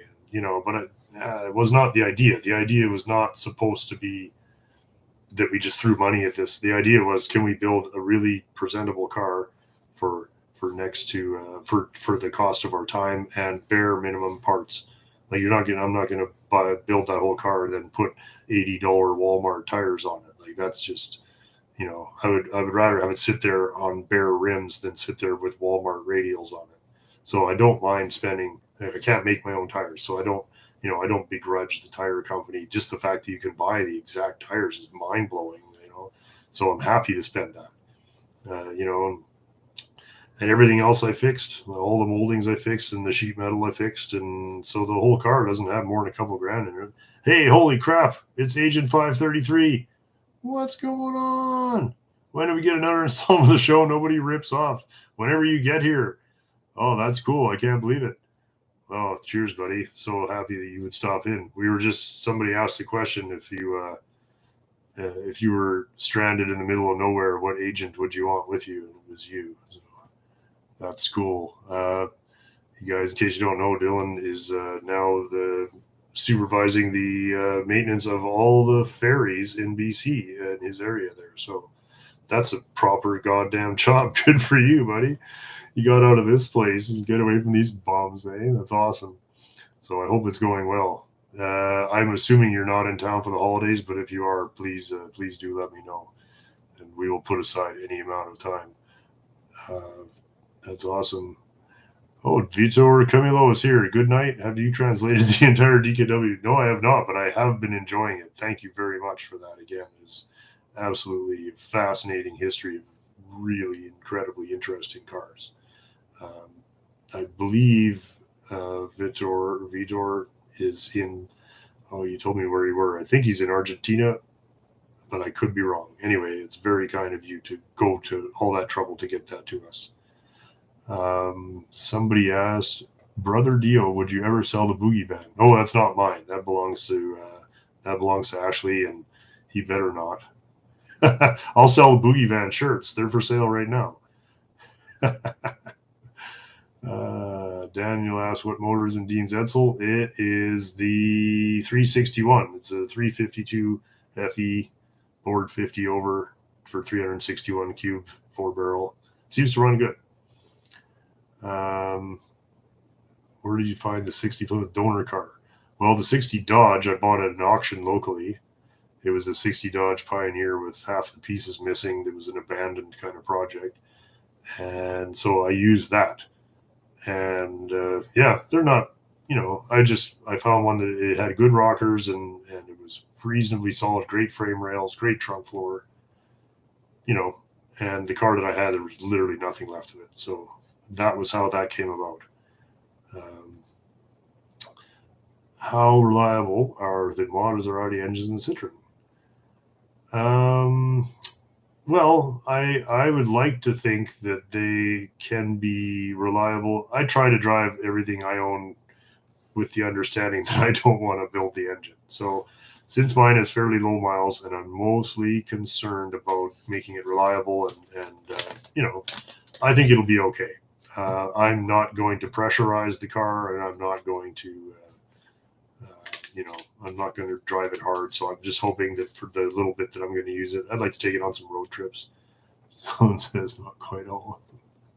Yeah, a few anyway. So that's cool.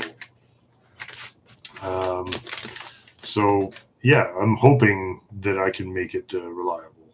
At least, make it as reliable as SMs can be. I mean, I don't think it's really the engine that's the issue with those cars. It's just the fact that there's so much. It just has so many pieces that sooner or later you have to be aware that you're going to be working on it. And so that's fine. I love the idea of having the simplest, most reliable, smartest, most successful, car next to the most complicated, unreliable, nightmare, ruined the company kind of car. I think they make great bookends. So there we go. Arrow Lakes Ferries. Yes, there we go. Thank you, buddy.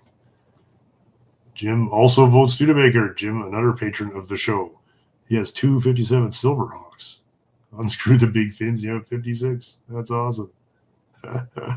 You're classy when Nick's Garage tunes in. Well, I know they are. I don't know why they are tuning in here, but thank you, Jim. That's very kind. And thank you also, as always, for being one of the people that keeps it on the air. That's very kind. Let's see. Frankers. Yeah, I'm a big Frankers family too. Yeah. So, let's see. My 68 sub 96 loves your channel. That's cool, Jeff. Thanks very much, buddy. We do like the old Saabs, that's for sure. Clarkson said the SM Maserati is the most beautiful car. I haven't seen that yet, but I've had this the link sent to me by multiple people, including my sister, of the Carnage à Trois with the fellows from Top Gear, which is now the something. Boy, what a you know what I'm talking about. Anyway, they do a thing on French cars, and I think at one point Clarkson gets to drive an SM with Richard Hammond. The Grand Tour, thank you. And I was happy to see that they, you know, it's very easy to poke fun at French cars because they seem to have their own kind of understanding sometimes of how to make a car. But I think when, you know, with a car like the SM, I mean, they set the bar so high for that car that even though it was a failure, when it's not broken, probably one of the greatest cars of all time. And they're a car that, I mean, I'm honored to have managed to find a scruffy enough one that I could buy it and take care of it. And that kind of fits with how I'm trying to do the thing here, which is let's take the cars, you know, the good cars. There's lots of people to take care of the good cars. I think the shit cars need somebody to take care of them. So that's what we're going to try to do here. Mike Ray, are you serious, buddy? Holy cow, man, for that, I should like send a pizza over to your house or something. I don't even know what to say. That's so kind of you. Thanks so much, man. That's a pretty fantastic thing of you to do. You know, anyway, I hope you're enjoying the show. You have no question even? Hey, for $100 you could probably get me to take my hat off. Not maybe 110. Just so that nobody says that I have to. That's all. Thank you very much. That is incredibly kind. You guys have all been so kind to tune in today. We have been over 3 hours, and I don't want everybody to get bored. So maybe I won't run this too long. But anyway, we'll go a couple minutes here just to see if anybody has any questions. I'll try. If you've asked your question 94 times and I haven't answered it, please try. Have you seen Mr. Leno's SM? Not in person, but I know he has one. My friend Richard has actually seen all of Jay Leno's collection because Richard knew Jerry at SM World, who has passed away just recently. But my friend Richard, who is my SM guru, has actually run SM, or had run SM World when Jerry was on vacation. So he did, because he was visiting Jerry one day, and Jerry said, "This is Jay Leno's SM. I have to take it back. Do you want to come with me and see his collection?" So they did. So it's cool. So I've Richard sent me pictures of him walking around with Jay Leno's Duesenbergs. It was pretty awesome. Just for guys that live out here in the sticks and drive pickup trucks and ride lawnmowers around, that's all just so remote, you know. Like the idea that one of my friends has been to Jay Leno's collection is just kind of crazy, you know. So anyway, there's a friend here who actually bought a 62 Citroen. That's awesome. The early ones are really cool. They're a little more troublesome than the later ones. The later ones, you got a 5-bearing engine, and they're pretty bulletproof. Anyway, I'll try and keep up. Any plans for Mini Clubbin? Yes, Al is building a Mini Clubbin right now. So that's what's going on, and we will definitely have more on that. I know Al's very, you know, he's very cloak and dagger. He's very top secret. So I regret that he couldn't pop by today, but maybe in the new year we'll do a classic. I'm trying to figure out how we can do this from the classic darts set, and then I thought it'd be fun. We'll do classic darts live with Justin and Al. We'll do it out in the shop.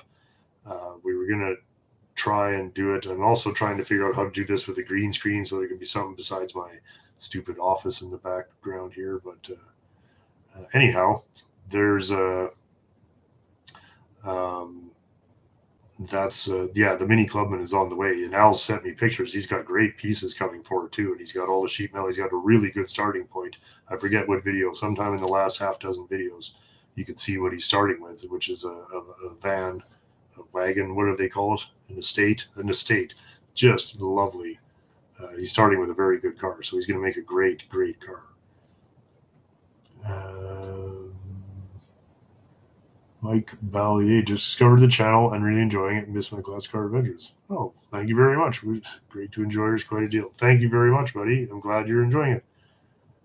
How do you, Matt Farah's Million Mile, how do you determine the agent numbers?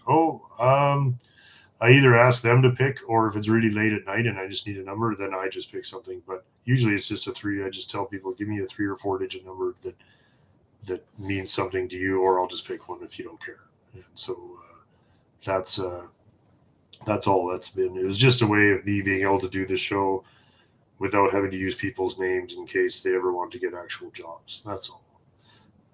So because this is not exactly something you put on your resume. So did you miss an update on the Roadster? Not yet. No, not yet, Craig. We will be doing one. We hope. Yeah. Daniel says live stream classic darts. Okay, that'd be cool. Did Al find a buyer for the Morgan? No, I'm not sure how hard he is trying to sell it. As in, I don't think he's trying very hard to sell it. So it's just one of those things that if the situation came up, that he might. That's all. Just because he's literally got a mini factory going in his garage right now. So thanks, Fiat Mondrian student. Thanks for the Saturday videos and the occasional live ones. Well, thank you guys for watching. I know I don't do these very often, but I'd rather do it less often and not have it, just keep it fun and random. I was gonna try and hype this all up, and I just thought, just if it works out, it works out, and it's been a terrific day, and I've had a lot of fun. So I hope, let's see if we got everything here. Is the hoop garage just for storage and hobby cars? Are we thinking about the big garage, the barn? Yes. Yeah, I do not work out of there anymore. So mostly just to keep my own cars dry for sure.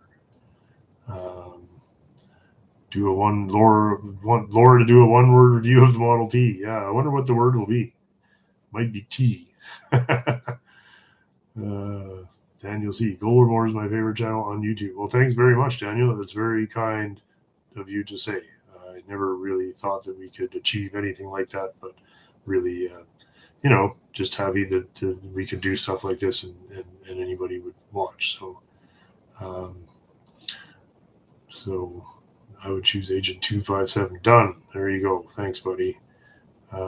Scott Gio. Sorry about the pronunciation, boss. I know it's probably brutal. How many guitars do you have? 1, 2, 3. Ah, shit. I don't know. 7, I guess. Something like that. Yeah. I got a V and an SG and a Firebird and a Yamaha Flying Samurai from 1969 and another Yamaha here and a couple of bass. I got a nice Hofner violin bass, 1966. I got some neat old junk, but again, I don't really want to make the guitars too much of the thing. Again, it's just I don't, it'd be like if a guitar expert guy made a show about cars. Anybody who knew anything about cars would be able to tell that this guy is a guitar guy, and I think that would be the trouble that I would have. I mean, I'd be like, well, here's my whatever, but I don't.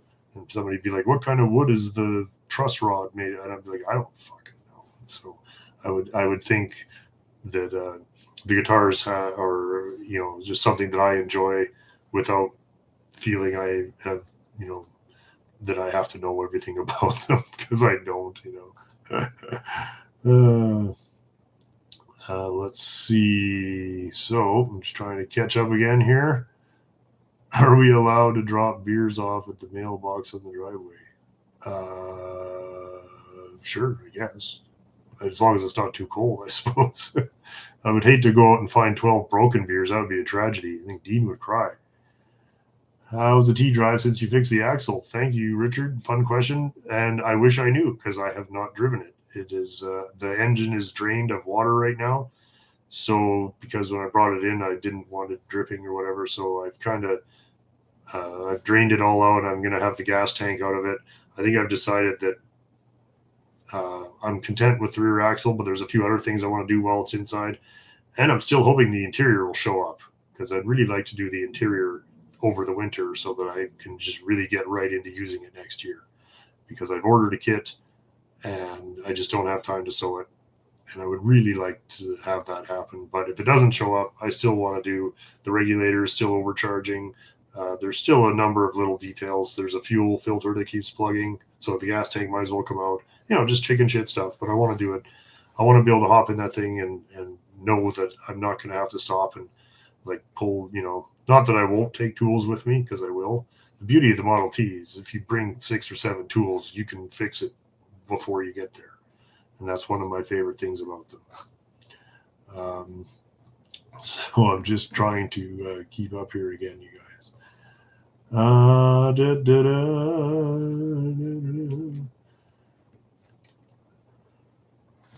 Excuse me. I want to say thanks for the answer to my question. Hope you have a safe and happy holiday. Well, thank you very much, Legends Workshop, another fine and kind and generous patron of the show here. It's very kind. J One Off says thanks for letting us join in. Of course. Well, there's nothing to do if you guys don't join in. That's awesome. Any sponsors hit you up yet? No. Well, maybe, but I don't know. I don't pay attention to that stuff. Most of it is not relevant to what I'm doing. Like if it's LED light bars and stuff, like what am I going to put that on my Fraser? So maybe they make a 6-volt version. I don't know.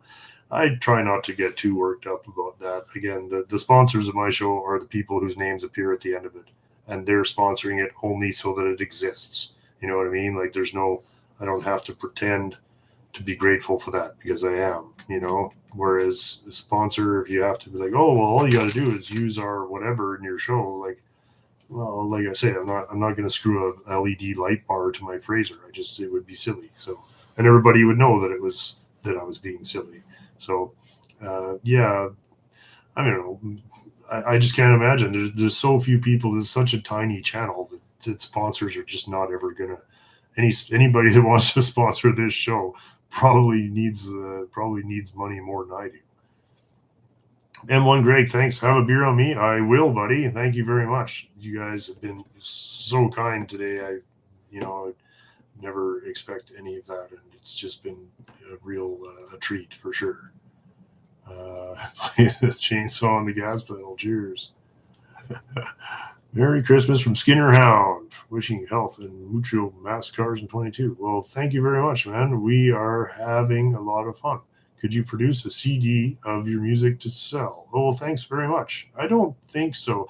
I may have touched on this once, maybe just on the Patreon show, but the thing with the music that we make for the show is it's only written for that little bit of the show. Like, it may sound like it goes on, but in fact, if I write the music for the classic tires or whatever, like that's it. Like, it's 30 seconds long. There's no bridge. There's no, you know what I mean? It's not, these are just little sketches. They're not, if we were actually going to sit down and make an actual record, it would be a gigantic commitment. And, just as much as I really like that people like it, there's none of it has really been produced to the level that you would feel good putting your name on it. Does that make sense? It serves its purpose in the show, and I'm very happy with how it has gone. I literally used to play my acoustic guitar into my phone and then just email it to myself, and then just as a voice memo and put that in. So when I got to the point where I have this garage band thing where you can actually have drum tracks and play the friggin' horns on it and stuff, like when I got to that's just like crazy over the top. And now, of course, it just allows me with very minimal time to put together something that sounds like it might be music in the background of a show. But beyond that, it's not.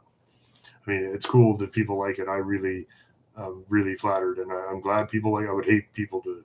Well, I wouldn't hate it, but I don't think I would bother if everybody would be like, "Oh my God, it's just the worst thing," So if anybody likes it, that's cool. But it outside of the context of where it is used in the show, I don't think that there's enough there that I could feel good about that. Anyway, I hope it answers your question. Cheers. How long have you been playing together? Oh, with the boys? Oh, I don't know.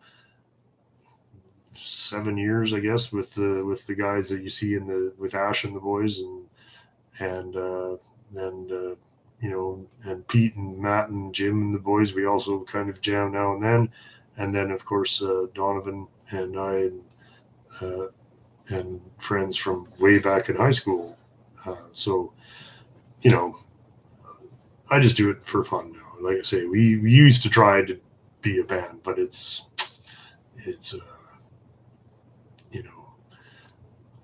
it's way more fun for fun.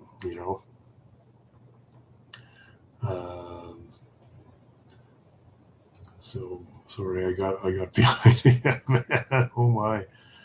Fraser engine at Nick's Dino. Oh, I would love to see that. I would love to see that, because then we could have a little betting, and you could bet at what RPM it blew up. And I would bet 2,300. Hey, Wayne. Cheers, buddy. Let me see. Did I really get this far behind already? I'm sorry, guys. Yeah. Oh, thank you. Conrad Kennedy's going to leave some beer. Well, thanks very much, boss. Knock on the door. Maybe I'll be home. That's cool. Are you shaving off the beard? I don't know. I don't really give it much thought. Beard, no beard. I don't give a shit. I don't like it at some level, but then whenever I shave, I don't like shaving either. So I just thought one of the reasons I literally grew this so that nobody, if you look like a crazy old wino, people don't try and tell you what to do. You know what I mean? So that's all.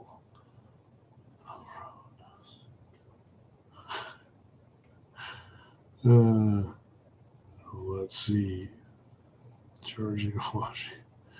Well, there's Wayne. Cheers, Wayne. Thanks so much, buddy, for stopping in. Let's see. Ow.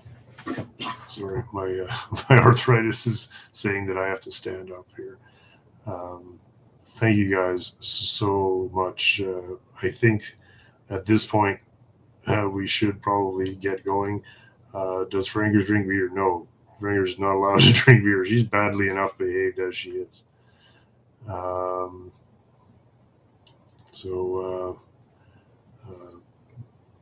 Oh, well, thank you for the kind words for the music for the show.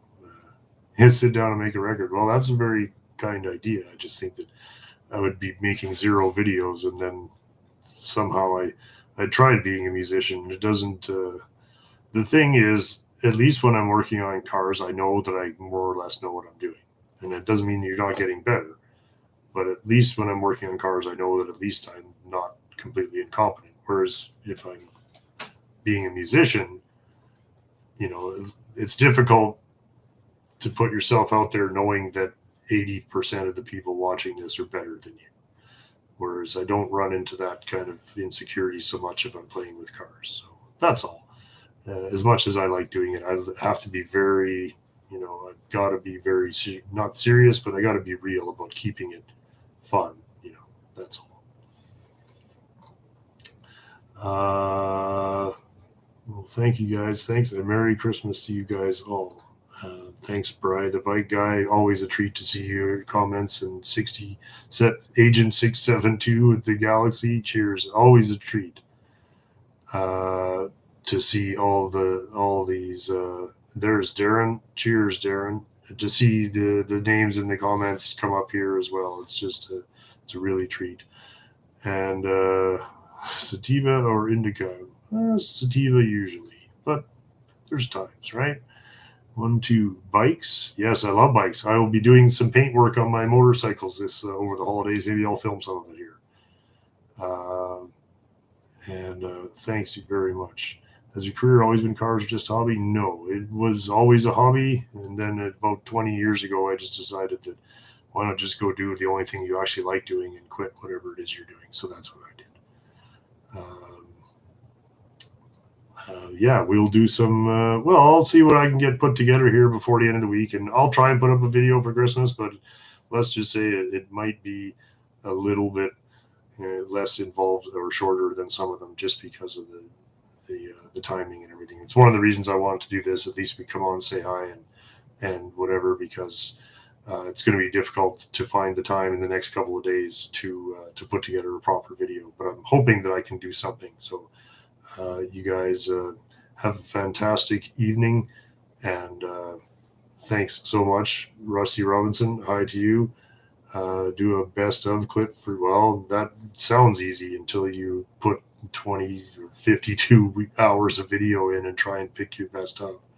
I do like the idea. Yeah, cheers. Well, thank you guys so much. Hey, Ron Bruman, cheers, buddy. I'm sorry, Ron, we're just signing off, man. I did get your note about a real conversation. I would like to just phone and bullshit on the phone one of these days. So cheers, man. I know that there are things to say, and this is not the venue for them, unfortunately. But I do look forward to talking to you. Ron, in case you guys don't know, a very interesting man and a fellow poodle enthusiast. So that's awesome. Anybody with poodles, you know, I'd like to say hi to Nappy while I'm here in case she's watching. Cheers, our other poodle friend. And very, very cool. You guys have been so great and so generous. I don't know what to say except Merry Christmas and Happy New Year's. And we'll see everybody. I'll put up a video on the weekends. Thank you very much to anybody who bought a shirt. I will leave that here. And I will put I'll put a better picture of the shirt up for the weekend video. Like I say, we're going to take orders for a couple weeks, and then we're going to print them out. So, you know, I know that we're not getting them for Christmas, but we can just pretend. We can say, well, take back some of the things that you didn't like that you got from Christmas, and you can buy a T-shirt here. Oh, thank you guys so much. We will see everybody. Thank you again. Well, thank you, Zenny. Best show. Well, I don't know about that, but thank you very much. You guys have a terrific, terrific week, and we'll talk to everybody in a couple of days. Look at all the terrific people. I'm just overwhelmed, you guys. Thank you so much for me and Frankers. Oh, I can't wake her up again. I'd get her to say thank you, but she's passed out. Okay. All the very best, you guys. Yes, Daniel, we have stickers for sale, same place as the van shirt is for sale. Thank you. There's the poet. Somebody asked, where's the poet? I said, there he is right there. Oh, well, damn it. It's too bad about the timing, but I don't want to be indelicate, but I have to get to the washroom. Too many coffees. All right. You guys, thanks so much. We'll talk to everybody very soon.